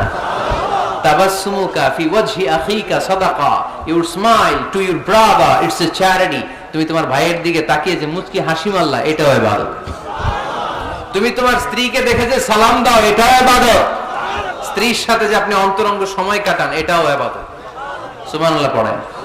ওয়াফি বুদআই আহাদিকুম সাদাকা, ওয়াফি বুদআই আহাদিকুম সাদাকা, অন্তরঙ্গ সময় যে তোমরা স্ত্রীর সাথে কাটাও, এটাও ইবাদত, এটাও সাদকা দেওয়ার সওয়াব। আল্লাহর হাবিব যখন একথা বললেন, সাহাবারা অবাক। সাহাবারা বলতে শুরু করলো, ইয়া হাবিবাল্লাহ, এটা কেমন কথা? স্ত্রীর সাথে আমরা অন্তরঙ্গ মুহূর্ত কাটাবো, এটাতেও সওয়াব হয়। আল্লাহর হাবিব বললেন, এই অন্তরঙ্গ মুহূর্ত স্ত্রীর সাথে না কাটিয়ে যদি পরকীয়া করতে, গুনাহ আছে না নাই? তাহলে এই সময়টা যদি স্ত্রীর সাথে কাটাও, প্রতি মুহূর্তে তোমার আমলনামায় সওয়াব দিয়ে ভরে দিবে কে? আল আবিদুনা, এটা ইবাদত। বৃক্ষরোপণ কর্মসূচি, এর চেয়ে বড় ইবাদত হতে পারে? আল্লাহ এই গাছগুলোর ওসিলায় আমাদেরকে বাঁচিয়ে রেখেছে, ঠিক কিনা? আমরা যে গ্যাসটা নিয়ে শ্বাস নেই, এটার নাম কি? অক্সিজেন। ছাড়ি কোনটা? Carbon die oxide. তো এই যে অক্সিজেন নেই, এটা আসে কোথা থেকে? গাছ থেকে। গাছ লাগান, পরিবেশ বাঁচান। গাছ লাগান, পরিবেশ বাঁচান। এই গাছ লাগানোর চেয়ে বড় ইবাদত হতে পারে না। আপনি গোটা মানব সভ্যতাকে বাঁচালেন, ঠিক কিনা? একজনকে যদি আপনি বাঁচান, কেমন যেন গোটা বিশ্বের সবাইকে আপনি বাঁচালেন। এজন্য গাছ লাগানোর চেয়ে ভালো ইবাদত হতে পারে না। ঋণ দেয়া, এর চেয়ে ভালো ইবাদত আর হতে পারে না। দুইজনের মধ্যে ঝগড়া, মিলিয়ে দেয়া, পারবেন না মিলাই দিতে? নাকি একটু লাগাই দিবেন? আরো কি করবেন? মিলাই দিবেন। এরে যে বলবেন, আরে ভাই উনি তো আপনারা সালাম দিছে, এ বলবে ঘটনা কি? 2 মাস ধরে কথা কয় না, সালাম দিল, এটা আবার কেমন কথা? তার একটু আইস ব্রেকিং হবে, তার অন্তরে ওই ব্যক্তির ব্যাপারে একটা পজিটিভ ধারণা হবে। ওর কাছে যে বলবেন, ভাই উনি তো আপনার প্রশংসা করে খালি, বুঝলাম না, শুধু আপনার কথা কয়। সে বলবে, তাই নাকি? বাইরে বাইরে রাগ দেখাইলে ভিতরে তো দেখে অন্তরটা নরম। এই যে দুজনের মধ্যে আইস ব্রেকিং। এরপর দেখা হইলে একে দেখে মুচকি হেসে দিবে, ওর দেখে সালাম দিয়ে দিবে, ঠিক কিনা? মাঝখানে আপনার আমলনামাটা ভারী করে দিবে কে? আল্লাহ। আল আবিদুনা ইবাদত। রক্ত দিবেন, রক্তদান কর্মসূচি, ব্লাড ডোনেশন প্রজেক্ট, এর চেয়ে বড় ইবাদত হতে পারে? জীবনে একবার রক্ত দেন না, এরকম আছেন? হাত তোলার দরকার নাই। রক্ত দিয়েছেন কারা কারা দেখি? কি জন্য দিয়েছেন? জাতির জন্য? আমরা তো রক্ত জাতির জন্য দেই অনেক সময়, হ্যাঁ, সওয়াবের জন্য। হাত নামান, মাশাআল্লাহ। বাকিরাও দিয়েন। খুব বেশি অসুস্থতা, ভয়ঙ্কর রোগের জটিলতা এগুলো না থাকলে প্রতি 4 মাস 6 মাস অন্তর অন্তর আপনি রক্ত দিতে পারেন। যদি আপনি রক্ত না দেন, আপনার দেহের যে ব্লাড সেলগুলো আছে প্রত্যেক 4 মাস 6 মাস অন্তর অন্তর এগুলো এমনি ভেঙে যায়, ভেঙে নতুন সেল গঠন হয়। আপনি দিলে একজন বাঁচত, না দিলে এগুলো এমনি নষ্ট হয়ে যায়। সুবহানাল্লাহ পড়বেন না? রক্ত দেওয়ার মতো ভালো কাজ হতে পারে? মানুষ বাঁচানোর মতো? প্রায় দেখবেন ফেসবুকে বা টিভিতে বিভিন্ন সোশ্যাল মিডিয়াগুলোতে নিউজ আসে, একজন মুমূর্ষু রোগীকে বাঁচাতে রক্তের প্রয়োজন, রক্তের গ্রুপ এ পজিটিভ। কোন সহৃদয়বান ব্যক্তি যদি থাকেন তাহলে রক্ত দিয়ে আমাদেরকে সাহায্য করবেন, এরকম ঘোষণা আছে না নাই? আমরা এগুলোকে এড়িয়ে যাই, আমরা সাহায্য করতে চাই না। আপনি যদি রক্ত দেন, জীবন বাঁচান, এর চেয়ে বড় ইবাদত আর হতে পারে? আপনি যদি নলকূপ স্থাপন করে দেন, হাজার হাজার পথিক এই নলকূপের পানি খেয়ে তৃষ্ণা নিবারণ করবে, এটাও ইবাদত, ঠিক কিনা? এজন্য মুমিন বান্দার দ্বিতীয় গুণ আল আবিদুনা। মুমিন বান্দা একজনের খুশির জন্য ইবাদত করে, তিনি কে? আমরা সব করি কার খুশির জন্য? এজন্য আল্লাহ বলেন, কুল ইন্না সলাতি ওয়া নুসুকি ওয়া মাহইয়ায়া ওয়া মামাতি লিল্লাহি রাব্বিল আলামিন। ও নবী, আপনি বলে দেন, নিশ্চয় আমার নামাজ, আমার রোজা, আমার হজ, আমার যাকাত, আমার জীবন, আমার মরণ একজনের জন্য, তিনি কে? সবকিছু হবে মুমিনের একজনের খুশির জন্য, তিনি হচ্ছেন আমাদের আল্লাহ। এজন্য মুমিন বান্দার 2 নাম্বার গুণ আল আবিদুনা। মুমিন সব সময় ইবাদত করে কার জন্য? 3 নাম্বার গুণ হচ্ছে আল হামিদুনা। 3 নাম্বার গুণ কি? সবাই বলেন, আরো জোরে বলেন। পিছনের ভাইদের কষ্ট হচ্ছে অনেক না? আওয়াজ করে পড়েন, আল হামিদুনা। মানে প্রশংসা একজনের, তিনি কে? সবকিছু প্রশংসা করে কার? চাঁদ সূর্য প্রশংসা করে কার? আকাশ জমিন প্রশংসা করে কার? বৃক্ষরাজিগুলো প্রশংসা করে কার? এজন্য আল্লাহ বললেন, সাব্বাহা লিল্লাহি মা ফিস সামাওয়াতি ওয়া মা ফিল আরদি ওয়া হুয়াল আজিজুল হাকীম। নবমণ্ডল ভূমণ্ডল যেখানেই যা আছে, আকাশ জমিনের সবকিছু তাসবিহ পড়ে একজনের, তিনি কে? ওয়া ইম মিন শাইইন ইল্লা ইউসাব্বিহু বিহামদিহি ওয়ালাকিন লা তাফকাহুনা তাসবিহাহুম। নবমণ্ডল ভূমণ্ডল আকাশ বাতাসে যেখানেই যেটা আছে সবকিছু তাসবিহ পড়ে একজনের, কিন্তু তাদের তাসবির ভাষা তোমরা বুঝো না। সুবহানাল্লাহ পড়েন। গাছগুলো তাসবিহ পড়ে কার? শুনতে পাই? শুনতে পাই আমরা? পাখিগুলো জিকির করে কার? শুনতে পাই। কারণ ওই কান আমাদের নাই, ওই কান যাদের আছে তারা শুনতে পায়। সুবহানাল্লাহ পড়েন। পাখিরা যায় উড়ে যায় আকাশের ওই নীলিমায়, নদীরা যায় ছুটে যায় সাগরের ওই মোহনায়। পাখ পাখালি আর সাগর নদী, পাখ পাখালি আর সাগর নদী, কার গুণগান গায়। আল্লাহু আল্লাহ, আল্লাহু আল্লাহ, আল্লাহর গুণগান গায়। পড়েন, আল্লাহু আল্লাহ, আল্লাহু আল্লাহ, আল্লাহর গুণগান গায়। চিল্লায় পড়েন সুবহানাল্লাহ। তাহলে প্রশংসা চলবে একজনের, তিনি কে? শুরুতেই বলেছি, আল্লাহর প্রশংসা করে কখনো কোনোদিন শেষ করা যাবে। এজন্য মুমিন বান্দার 3 নাম্বার গুণ হচ্ছে আল হামিদুনা। 3 নাম্বার কি? হামিদুনা। প্রতিদিন সালাতের শুরুতে সূরা ফাতিহাতে আমরা এই প্রশংসার ঘোষণা দেই, আমরা পড়ি আলহামদুলিল্লাহি রাব্বিল আলামিন। সকল প্রশংসার মালিক ওই আল্লাহ, যিনি হচ্ছেন রব্বুল আলামিন, গোটা বিশ্বের তিনি রব। চাওয়ার আগে যিনি দিয়ে দেয় তার নাম রব। যার যখন যেটা যতটুকু লাগে তাকে তখন সেটা ততটুকু ফরিয়াদ করার আগেই যিনি দিয়ে দেয় তার নাম রব। আমরা ওই রবের প্রশংসা করি, আমরা পড়ি আলহামদু। কি পড়ি? আলহামদু মানে সকল প্রশংসা।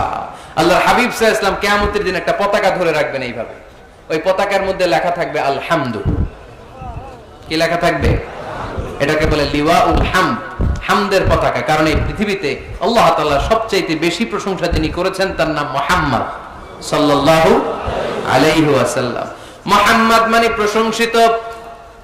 আবার ওনার আরেকটা নাম হলো আহমদ। আহমদ মানে যিনি সবচাইতে বেশি প্রশংসা করে, ঠিক কিনা? আবার কিয়ামতের দিন সবচেয়ে বেশি প্রশংসার নমুনা স্বরূপ প্রশংসার পতাকা নিয়ে তিনি দাঁড়িয়ে থাকবেন। প্রশংসার পতাকা নিয়ে বিশ্বনবী জান্নাতীদেরকে নিয়ে ছুটবেন জান্নাতের দিকে। এক হাতে পতাকা, আরেক হাতে জান্নাতে নক করবেন। নক করার সাথে সাথে খাজিনুল জান্নাহ, জান্নাতের রক্ষী ফেরেশতা বলবে, মান আনতা, তুমি কে? আল্লাহর হাবিব বলবেন, আনা মুহাম্মদ, আমি মুহাম্মদ সাল্লাল্লাহু আলাইহি ওয়াসাল্লাম। জান্নাতের ফেরেশতারা বলবে, ঠিক আছে, আপনার জন্যই খুলতে বলা হয়েছে, আর আমাদেরকে এই নির্দেশ দিয়ে দেয়া হয়েছে যে আপনি ছাড়া কারো জন্য যেন এই জান্নাতের দরজা আমরা না খুলি, আপনার জন্যই যেন এই দরজা খোলা হয়। পড়েন সুবহানাল্লাহ। এজন্য প্রশংসা চলবে একজনের, তিনি কে? আল্লাহ। আল্লাহর প্রশংসা করে শেষ করা যাবে?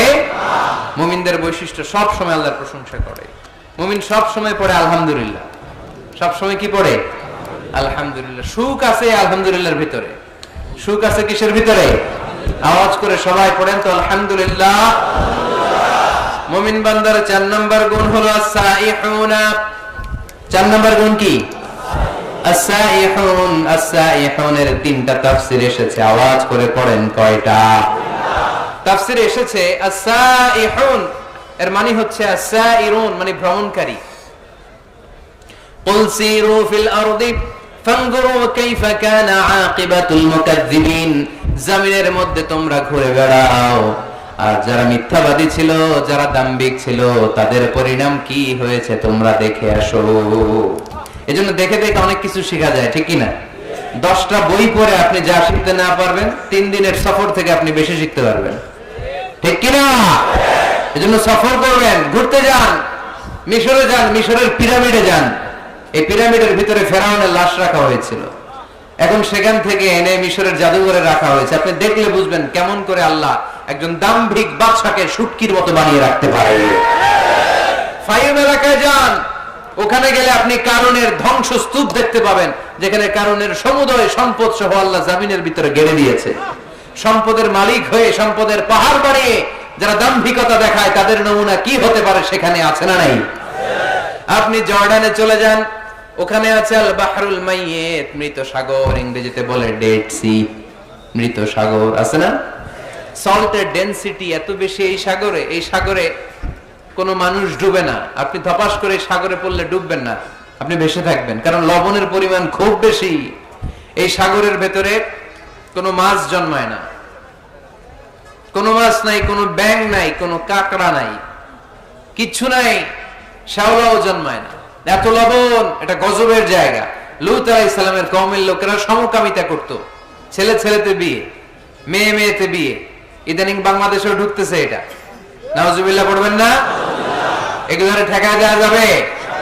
এগুলোকে রুখে দেওয়া যাবে? মুসলমান সাবধান, খুব সাবধানে থাকতে হবে। এগুলো দেখেন, এগুলো যদি আপনি দেখেন তাহলে আল্লাহর প্রতি ভয় বাড়ায় দিবে কে? তাহলে সাইহুনার প্রথম ব্যাখ্যা হচ্ছে সাইরুনা। সাইহুনার 2 নাম্বার তাফসীর হচ্ছে সাইমুনা। তাফসীরে এসেছে as-সাইহুন মানে হচ্ছে as-সাইমুন, রোজাদার। রোজা রাখেন না আপনারা? রমজান মাস আসতেছে না কয়েক মাস পরে, রমাদানের রোজা যারা রাখে তারা হচ্ছে সাইহুন। আবার নফল রোজা যারা রাখে, সোমবার বৃহস্পতিবার আল্লাহর হাবিব রোজা রাখতেন, আপনারা মাঝে মাঝে রাখেন। আরাফার রোজা রাখতেন আল্লাহর হাবিব, আশুরার রোজা রাখতেন। প্রতি মাসের আইয়ামুল বীদ 13, 14, 15 এই 3 দিনের রোজা রাখতেন। কক্সবাজারের ভাইরা এই রোজাগুলো আপনারা রাখেন না? না রাখেন? মুরব্বীরা রাখতে চায়, অনেক বোনেরা জিজ্ঞেস করে যে কখন রোজা রাখলে ভালো হবে, এদেরকে এগুলো জানাই দিবে। রোজা রাখার কি ফজিলত শুনেন। ইন্না ফিল জান্নাতি সামানিয়াতু আবওয়াব, জান্নাতে 8টা দরজা আছে। কয়টা? মিনহা বাব ইউসাম্মা আর-রায়্যান, সেখানে স্পেশাল একটা দরজা আছে, ওটার নাম আর-রায়্যান। লা ইয়াদখুলুহু ইল্লা সাইমুন, রোজাদাররা ছাড়া কেউ ওই রায়্যান দরজা দিয়ে ঢোকার সুযোগ পাবে না। মান দাখালাহু লাম ইয়াজমা আবাদা, একবার রায়্যান দরজা দিয়ে যে ব্যক্তি ঢোকার সুযোগ পাবে, কিয়ামতের জন্য তার গলার তৃষ্ণা মিটিয়ে দিবে কে? সাইহুনার 3 নাম্বার ব্যাখ্যা হলো আল মুজাহিদুনা, যারা জিহাদ করে তারা আল্লাহর প্রিয়। ওয়াজাহিদু ফিল্লাহি হাক্কা জিহাদিহি, যেমন করে জিহাদ করা দরকার ঠিক তেমন তেমন আল্লাহর জন্য জিহাদ করো। অনেকে মনে করে জিহাদ মানে তলোয়ার, জিহাদ মানে AK-47, জিহাদ মানে মাথার মধ্যে কালো পাগড়ি তারপরে বোম ফোটানো, আছে না নাই? না, এটা ভুল ধারণা। জিহাদ হচ্ছে আল্লাহর জমিনে আল্লাহর দ্বীনকে বাস্তবায়নের জন্য প্রাণান্তকর প্রচেষ্টা, যে সময় যেটা লাগে। কাফের মুশরিকদের বিরুদ্ধে যদি আমাদের মুসলিম দেশের প্রধান ঘোষণা দেয়, তখন সশস্ত্র সংগ্রামের নাম হচ্ছে জিহাদ, ঠিক কি না? এছাড়া যিনি বক্তব্য দিতে পারে তার বক্তব্য হচ্ছে জিহাদ, যিনি লিখতে পারে ইসলামের পক্ষে লিখে যাওয়াটাই হলো জিহাদ। যার প্রশাসনিক ক্ষমতা আছে, প্রশাসনের চেয়ারে বসে ইসলামের উপকার করার নাম হলো জিহাদ। অনেকে জিহাদের সাথে জঙ্গিবাদকে গুলায়, আছে না নাই? জিহাদ এক জিনিস, জঙ্গিবাদ আরেক জিনিস। জঙ্গিবাদ হচ্ছে মানুষের অকল্যাণ করা, মানুষের সম্পদকে নষ্ট করা, মানুষের উপর জুলুম করা হচ্ছে জঙ্গিবাদের অপর রূপ। চিল্লায় বলেন ঠিক কিনা? আর জিহাদ হচ্ছে মানবতার কল্যাণে কাজ করা, সত্যের পক্ষে থাকার নাম হচ্ছে জিহাদ। যারাই সত্যের পক্ষে, যারাই কল্যাণের পক্ষে, তারা হলো মুজাহিদ। আর যারাই সত্যের বিপক্ষে, তারাই হচ্ছে জঙ্গি। আল্লাহ হাবিব সাল্লাল্লাহু আলাইহি ওয়াসাল্লাম ছিলেন মুজাহিদ, আর জঙ্গি ছিল আবু জাহেল, ঠিক কিনা? সাইয়েদনা ইব্রাহিম খলিল ছিলেন মুজাহিদ, নমরুদ ছিল জঙ্গি। মুসা আলাইহিস সালাম ছিলেন মুজাহিদ, তাহলে জঙ্গি ছিল কে? চিল্লায় বলেন কে? এখানে আপনারা যারা কোরআনের পক্ষে, প্রত্যেক এক একজন মুজাহিদ। চিল্লায় বলেন ঠিক কিনা? আর যাদের এই কোরআনের মাহফিলকে পছন্দ হয় না, কোরআনের আওয়াজ যারা সহ্য করতে পারে না, কোরআনের উচ্ছ্বাস আর আবেগকে যারা থামিয়ে দিতে চায়, এরাই এক একটা জঙ্গি। চিল্লায় বলেন ঠিক কিনা? এরাই জঙ্গি। জিহাদ হচ্ছে মুসলিমের পক্ষে মুসলিমের হক আদায় করার মিশনের নাম হচ্ছে জিহাদ। জঙ্গিবাদকে মাটির সাথে মিশিয়ে জঙ্গিবাদের কবর রচনা করার নাম হচ্ছে জিহাদ। সমাজ থেকে জঙ্গিপনা দূর করার নাম হচ্ছে জিহাদ। তার মানে জিহাদ এক জিনিস, জঙ্গিপনা আরেক জিনিস, ঠিক কিনা? এক সাহাবী এসে বললেন, ইয়া রাসূলুল্লাহ, আপনি আমাকে সফরের অনুমতি দেন। বিশ্বনবী বললেন, সফর করার দরকার নাই, জিহাদে নেমে পড়ো। ইন্না সিয়াহাতা উম্মতি আল জিহাদু ফি সাবিলিল্লাহ। আমার উম্মতেরা যখন জিহাদে নেমে পড়ে, আমার উম্মতের জিহাদ হলো সফর। সুবহানাল্লাহ পড়েন। সফর করলে এটা জিহাদ হয়ে যাবে। তাহলে মুমিন বান্দার 4 নাম্বার গুণ হচ্ছে সাইহুনা। মুমিন বান্দারা সফর করে আল্লাহর সৃষ্টি বৈচিত্র্য দেখে আল্লাহকে চিনতে চায়। সাইহুনার দ্বিতীয় ব্যাখ্যা হচ্ছে সাইমুনা, তারা আল্লাহর খুশির জন্য রোজা রাখে। সাইহুনার 3 নাম্বার ব্যাখ্যা হচ্ছে আল মুজাহিদুনা। মুমিন বান্দারা আল্লাহর খুশির জন্য আল্লাহর জমিনে জিহাদ করে, ঠিক কিনা? মুমিন বান্দার 5 নাম্বার গুণ হলো আর রাকিউনা। 6 নাম্বার গুণ হলো আস-সাজিদুনা। মুমিন বান্দারা রুকু সিজদা করে একজনের খুশির জন্য। তিনি কে? দুনিয়ার বুকে যারা আপনারা সিজদা করতেন, রুকু করতেন, কিয়ামতের ময়দানে আল্লাহ দেখতে চাইবে, আমাকে একটা রুকু আর একটা সিজদা করে দেখাও। আমরা মসজিদে যে জন্য সিজদা করি, কিয়ামতের দিন ওরকম একটা সিজদা দিয়ে আল্লাহকে দেখাইতে পারবো না? সবাই পারবেন?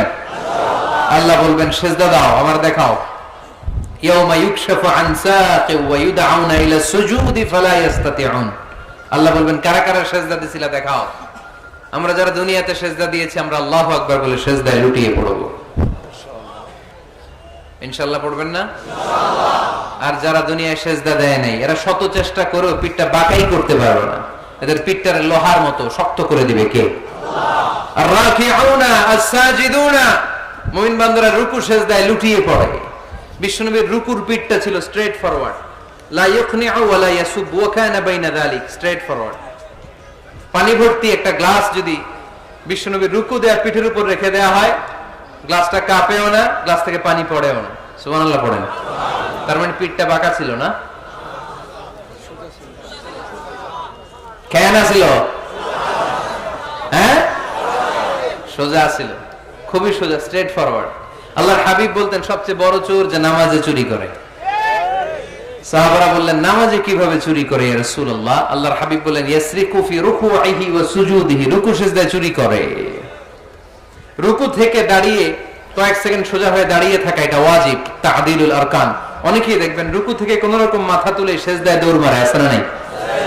দুই সেজদার মাঝখানে কয়েক সেকেন্ড ধীর স্থির ভাবে বসে থাকা, এটা ওয়াজিব। আমাদের মাযহাবে ওয়াজিব, হানাফি মাযহাবে, বাকি মাযহাবে ফরজ। বাকি মাযহাব অনুযায়ী নামাজই হবে না, আমাদের মাযহাবে হবে, বাট সরু সেজদা লাগবে। এক সেজদা দিয়ে আরেক সেজদার মাঝখানে 2-1 সেকেন্ড বসে ধীর স্থির অপেক্ষা করা, রিল্যাক্স করা, এটা ওয়াজিব। অনেকেই প্রথম সেজদা দিয়ে কোন রকম মাথা উঠেই আরেক সেজদা মারে। কক্সবাজারে এরকম নাই? আছে? ভালো হয়ে যান, ভালো হইতে পয়সা লাগে না, এরকম করবে না। সালাত মানে রিল্যাক্স। সালাত মানে কি? সালাতে কায়েম করো, সালাতে কায়েম করো, হবে সম্মানী তুমি, হবে জান্নাতি তুমি, হবে সম্মানী তুমি, হবে জান্নাতি তুমি, দিবে কাল হাসরে শীতল ছায়া আরশে আজিম, রব্বিয়াল আলা রব্বিয়াল আযীম, রব্বিয়াল আলা রব্বিয়াল আযীম। আলহামদুলিল্লাহ পড়েন। সালাত আপনার জান্নাতি বানাবে, সম্মানিত বানাবে। তাড়াহুড়ো করলে, তাই না? কি করলে? ধীর স্থির ভাবে সালাত করতে হবে। আল্লাযীনা হুম ফি সালাতিহিম খাশিউন, successful indeed are the believers who offer their 5 times salah with full of solemnity and submission. আমরা নামাজও পড়ি, দিন দুনিয়া সব খবর রাখি, আছে না নাই? নামাজও পড়তেছে, টেলিভিশনে কি চলতেছে ওই টেনশন আছে না নাই? নামাজও পড়তেছে, ক্রিকেটের কি অবস্থা, টেনশন আছে না নাই? এই নামাজ পড়লে কি খুশু খুদু বাড়বে? সাহাবারা নামাজে দাঁড়ালে, মরুভূমিতে আল্লাহু আকবার বলে দাঁড়ালে, মরুভূমির পাখিগুলো সাহাবাদের মাথার উপরে এসে বসে যেত। পাখিগুলো মনে করতে এগুলো খেজুর গাছ। সাহাবাদের পা থেকে তীর টেনে বের করা যেত নামাজে, ওনারা টেরই পেতেন না। নামাজের বাইরে তীর ধরে টান দিলে কাঁদতেন, আর নামাজে তীর ধরে টান দিলে টেরই পেতেন না। সুবহানাল্লাহ মাহফিলের পরে পড়বেন, আওয়াজ করে পড়েন আল্লাহু আকবার। সিজদা দিয়ে আপনি আল্লাহর কাছে যেতে পারবেন। আমরা আল্লাহর কাছে যেতে চাই না? প্রধানমন্ত্রী যদি ডাকে খুশি হবেন না? মাননীয় প্রধানমন্ত্রী শেখ হাসিনা আপনাকে ইনভাইটেশন লেটার পাঠালো, আসো আমার বাসভবনে, তোমার সাথে সাক্ষাৎ করব। কি খুশি আমরা, হ্যাঁ? সেজে গুজে আমরা যাব। প্রধানমন্ত্রী আমাকে ডাকছে, উনি আসতে বলছে, ওনার কাছে যাওয়া যাবে। আর সেজদায় পড়ে যে আল্লাহর কাছে যাওয়া যায় আমরা টেরই পাই না। আল্লাহ একটা নীতিমালা আমাদেরকে শিখাইয়া দিয়েছেন। আল্লাহ বলেছেন, আমার কাছে আসতে চাও, সেজদায় লুটিয়ে পড়ো। ওয়াসজুদ ওয়াক্তারিব। আমার সাথে সাথে পড়েন, ওয়াসজুদ ওয়াক্তারিব, ওয়াসজুদ ওয়াক্তারিব, ওয়াসজুদ ওয়াক্তারিব। সেজদা দাও, কাছে আসো। সুবহানাল্লাহ পড়েন। আল্লাহর কাছে যেতে চান, সেজদায় লুটিয়ে পড়েন। আল্লাহর হাবিব বলেছেন, আখরাবু মা ইয়াকুনুল আবদু মির রাব্বিহি ওয়া হুয়া সাজিদুন ফাআকসিরু ফীহি আদ-দুআ। বান্দা আল্লাহ তাআলার সবচেয়ে কাছে তখন চলে যায় যখন বান্দা সেজদায় লুটিয়ে পড়ে। আপাত দৃষ্টিতে দেখা যায় আপনার সেজদাটা মসজিদের কার্পেটের উপরে পড়েছে, তাই না? আপাত দৃষ্টিতে দেখা যায় সেজদা দিলে এটা জায়নামাজের উপরে পড়েছে, কিন্তু আল্লাহর হাবিব বলে তোমার সেজদাটা আল্লাহর কুদরতি পায়ের উপরে পড়েছে। এজন্য মুমিন বান্দার 5 এবং 6 নাম্বার গুণ রাকিউনাস সাজিদুন, তারা রুকু করে রুকুকারীদের সাথে, ওয়ারকাউ মা'আর রাকিঈন, সিজদা করে সিজদাকারীদের সাথে। আল্লাহর হাবিবকে আম্মা জানা এসে বললেন, ইয়া রাসূলুল্লাহ, কেমন করে কিয়ামতের দিন আপনি আপনার উম্মতকে চিনবেন? যেহেতু আল্লাহ তাআলা আপনাকে সুপারিশ করার সুযোগ দিবেন, এই সুযোগটা পাওয়ার পরে কেমন করে আপনি আপনার উম্মতকে চিনবেন লক্ষ লক্ষ কোটি কোটি উম্মতের মধ্য থেকে? আল্লাহর হাবিব বললেন, গুররাম মুহাজ্জালিনা মিন আসারিল ওযু, ওযু করে আমার যে উম্মতেরা নামাজ পড়েছে, ওযুর পানিগুলো আমার উম্মতের যেই যেই অঙ্গের মধ্যে লেগেছে, ওই অঙ্গগুলো কিয়ামতের দিন রেডিয়াম বাতির মতো জ্বলজ্বল করে জ্বলতে থাকবে। এই জ্বলজ্বলে দৃশ্য দেখে আমি বুঝতে পারবো এটা আমার উম্মত, তার জন্য সুপারিশ করে আমি জান্নাতের ব্যবস্থা করে দেব। পড়েন সুবহানাল্লাহ। এজন্য রাকিউনা সাজিদুনা, রুকু দিতে হবে, সেজদায় পড়ে কাঁদতে হবে। মনের যত জ্বালা আপনি সেজদায় পড়ে আল্লাহরে বলেন। আমরা বিপদে পড়লে সবার আগে শেয়ার করি ফেসবুকে, তাই না? ফেসবুকে ইউজ করেন আপনারা? বিপদে পড়লেই কোথায় শেয়ার? না, বিপদে পড়লেই সেজদায় যে আল্লাহর কাছে শেয়ার করেন। কার কাছে শেয়ার করবেন? কোথায় যে? সেজদায় লুটিয়ে পড়ে। পড়া যাবে? মনে থাকবে সবার? এরপর আল্লাহ বললেন আমার মুমিন বান্দার 7 নাম্বার গুণ হলো আলামিরুনা বিল মা'রুফি ওয়ান নাহুনা আনিল মুনকার। 7 আর 8 নাম্বার গুণ আল্লাহ একসাথে বললেন, ভালো কাজের আদেশ করবে, মন্দ কাজের নিষেধ করবে। ঠিক কি না? মান রাআ মিনকুম মুনকারান ফালিয়ুগাইয়িরহু বিয়াদিহি। খারাপ কাজ যদি দেখো, সমাজে অসঙ্গতি যদি দেখো, অন্যায় কাজ যদি চোখের সামনে হতে দেখো, ক্ষমতা থাকলে হাত দিয়ে থামিয়ে দাও। ঠিক কি না? চেয়ারম্যান সাহেবের জন্য এটা ওয়াজটা, উনি পারবে, আপনি পারবেন? আপনি যদি হাত দিয়ে থামাইতে দেন, খবর আছে না নাই? চেয়ারম্যান সাহেব যদি থামাই দেয়, কোনো ঝামেলা আছে? তাহলে প্রথম স্তর হচ্ছে আমাদের টিপু ভাইয়ের জন্য। টিপু ভাই অন্যায় দেখলে থামাই দিবেন। ঠিক কি না? টিপু ভাইয়ের সাথে আমরা আছি না নাই? অন্যায়কে রুখে দেন, জঙ্গিবাদকে রুখে দেন, টেন্ডারবাজি রুখে দেন, চাঁদাবাজি রুখে দেন, ক্যাসিনোর ব্যবসাকে রুখে দেন।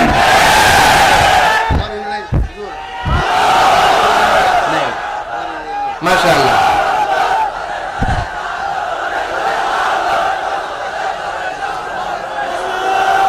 যুবকদের গায়ে অনেক শক্তি, অনেক উচ্ছ্বাস। যুবকরা চাইলেই টেন্ডারবাজি বন্ধ করে দিতে পারে, যুবকরা চাইলেই চাঁদাবাজিটা বন্ধ করে দিতে পারে, এরা চাইলেই সমাজটারে যৌতুক মুক্ত করতে পারে, এরা চাইলেই সমাজটারে সুন্দর করতে পারে, যুবকরা চাইলেই ইফটিজিং থামায় দিতে পারে। যুবকদের গায়ে এত শক্তি, স্রোতের বিপরীতে তারা দাঁড়িয়ে থাকতে পারে। এজন্য প্রাণের এই উচ্ছ্বাস, যুবকদের রক্ত গরম, এই শক্তি, এই সম্ভাবনা ইসলামের পক্ষে কাজে লাগানোর দরকার আছে না নেই? এজন্য আল্লাহ বললেন আমিরুনা বিল মা'রুফ, ভালো কাজের আদেশ করো। ও আমার যুবক ভাইয়েরা, বিকেল বেলা ক্রিকেট খেলার পরে তুমি ওযু করে মসজিদে যাও, তোমার বন্ধুগুলো বল, স্ট্যাম্পার, ব্যাট নিয়ে চলে যায়, তাদেরকে ডাকো, তাদেরকে ডাকো। নামাজ একা পড়লে হবে না, সবাইকে নিয়ে নামাজ পড়তে হবে। আপনি আপনার সরকারি অফিসে নিজে নামাজ পড়েন, তো কলিগদেরকে দাওয়াত দেন না কেন? নামাজ কি একা একা পড়লে হয়? ইকামাতুস সালাহ সবাইকে নিয়ে করতে হয়। জান্নাতে যখন যাব সবাইকে নিয়ে যাব। ঠিক কি না? দুনিয়াতে আপনার ব্যবসায়ে পার্টনার, অফিসের কলিগ, আহা পরাণের বন্ধু, ও থাকবে জাহান্নামে, আপনি জান্নাতে, এটা হয়? কথা বলেন। তাই না ওরে মসজিদে নিয়ে যাবেন, বলবেন তোরে ছাড়া আমি জান্নাতে থাকতে পারব না। পারবেন?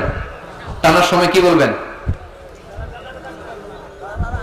যদি মসজিদে ঢুকতে না চায়, ওর জামা ধরে টানবেন, আর কি বলবেন?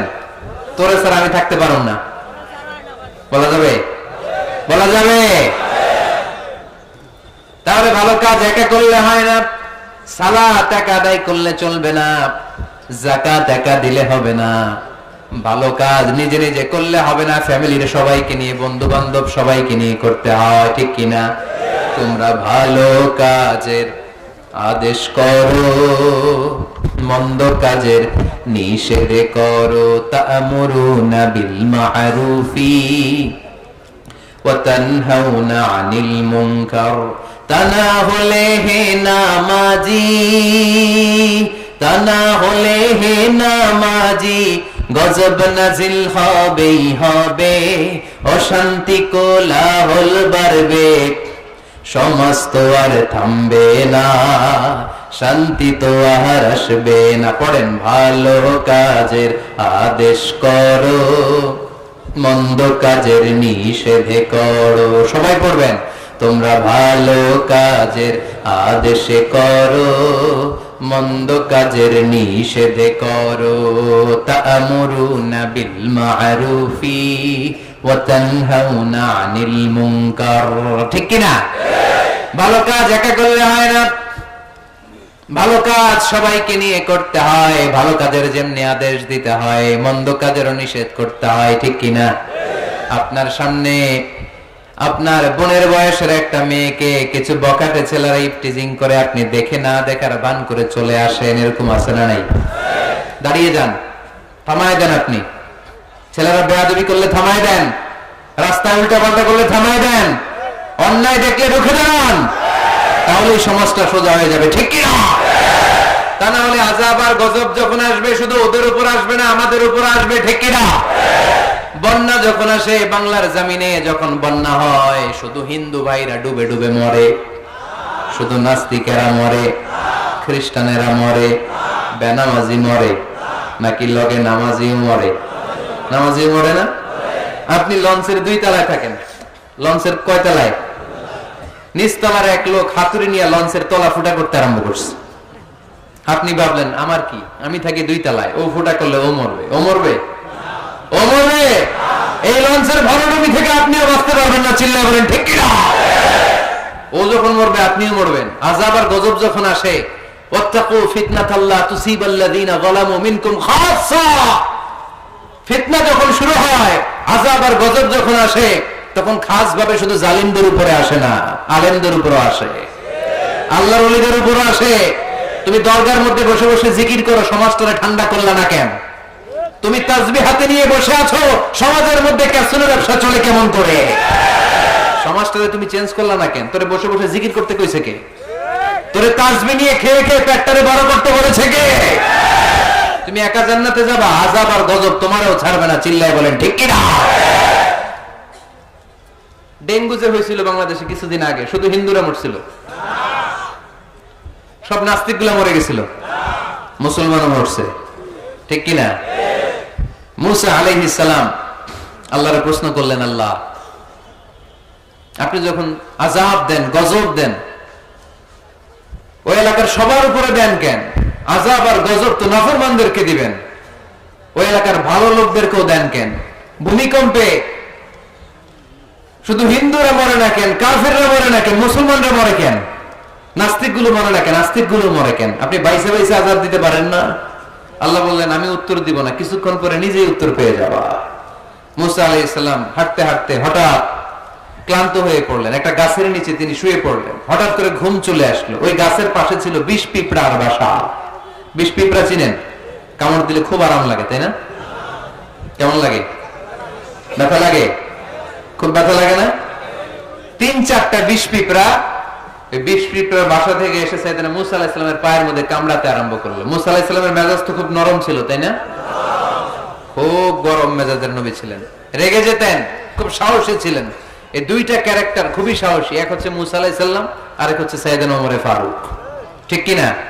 ওনাদের কথার চাইতে হাত চলতো আগে। এরকম দরকার আছে না নাই? মায়ের উপরে ওষুধ নাই, মায়ের ভেতরে ভিটামিন আছে, ঠিক কিনা? মাঝে মাঝে এই ভিটামিনের দরকার আছে না নাই?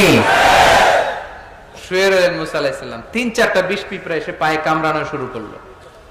পিঁপড়ার কামড় খেয়ে মুসা আলাইহিস সালাম জেগে গেলেন, রেগে মেগে আগুন, খুঁজতে আরম্ভ করলেন কিসে এত ব্যথা।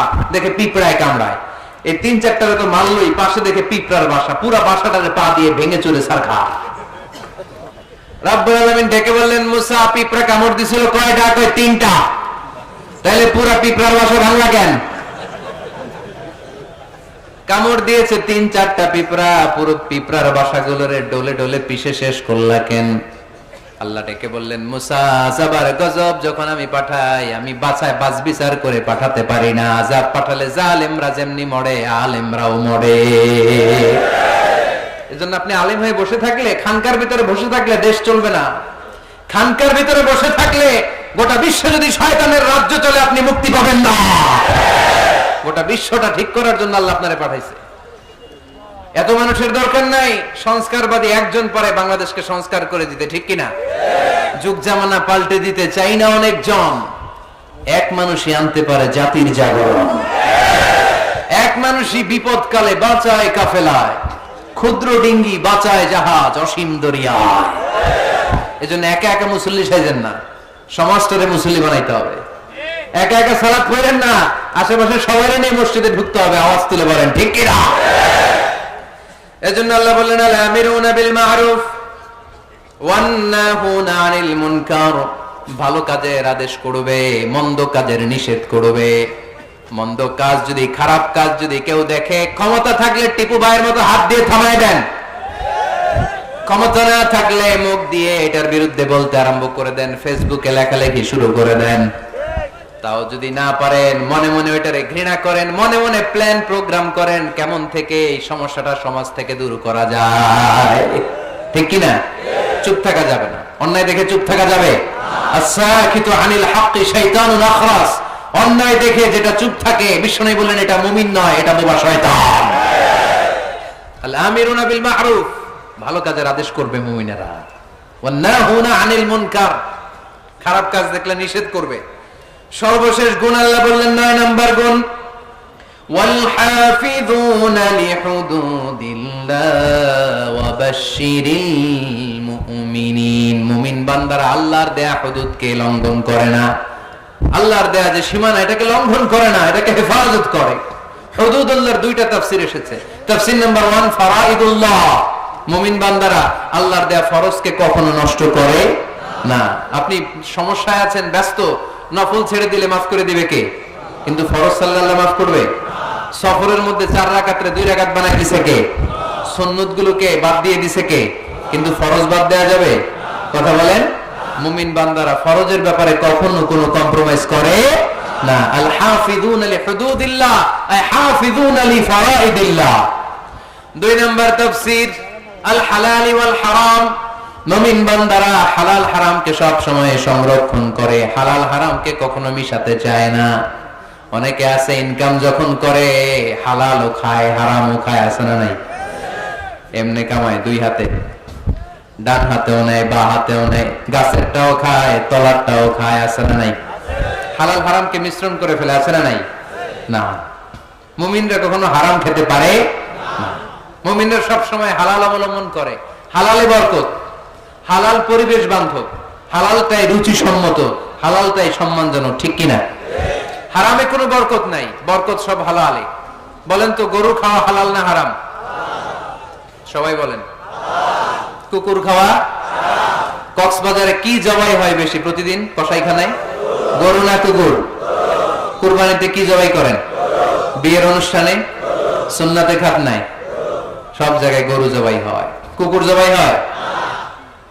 হয় না। গাভী বছরে বছরে বাচ্চা দেয় কয়টা? একটা। কুকুর দেয় কয়টা? 6টা, 7টা, 8টা। এদের তো কোনো ফ্যামিলি প্ল্যানিং নাই, দিতে থাকে দাদা আসছে। তো গরু জবাই হইল বেশি, খাইলাম বেশি, কিন্তু বাচ্চা দিল কম। কুকুর জবাই হইল না, খাইলামও না, বাচ্চাও দিল বেশি। তারপরেও বলেন তো, বাংলাদেশে গরু বেশি না কুকুর বেশি? এর কারণ গরু খাওয়া হালাল, হালালে বরকত ঢুকায় দিয়েছে কে? এজন্য মুমিন কখনো হারাম অবলম্বন করে না, মুমিন সব সময় হালাল অবলম্বন করে। কারণ মুমিন ভালো করেই জানে হারামে কোনো বরকত নাই, কিন্তু হালালের পুরোটাতেই বরকত দিয়েছে কে? ওয়াল হাফিযুনা লিহুদুদিল্লাহ, আল্লাহর দেয়া যে সীমানা, এই সীমানাকে মুমিন কখনো লঙ্ঘন করে। এই 9টা গুণ যার মধ্যে থাকবে, জান্নাতের সুসংবাদ দিয়েছে কে? এই 9টা গুণ বাস্তবায়ন করতে রাজি আছেন? রাজি নাই কারা কারা? হাত তোলেন। রাজি আছি কারা কারা? হাত তুলে আল্লাহর দেখাই।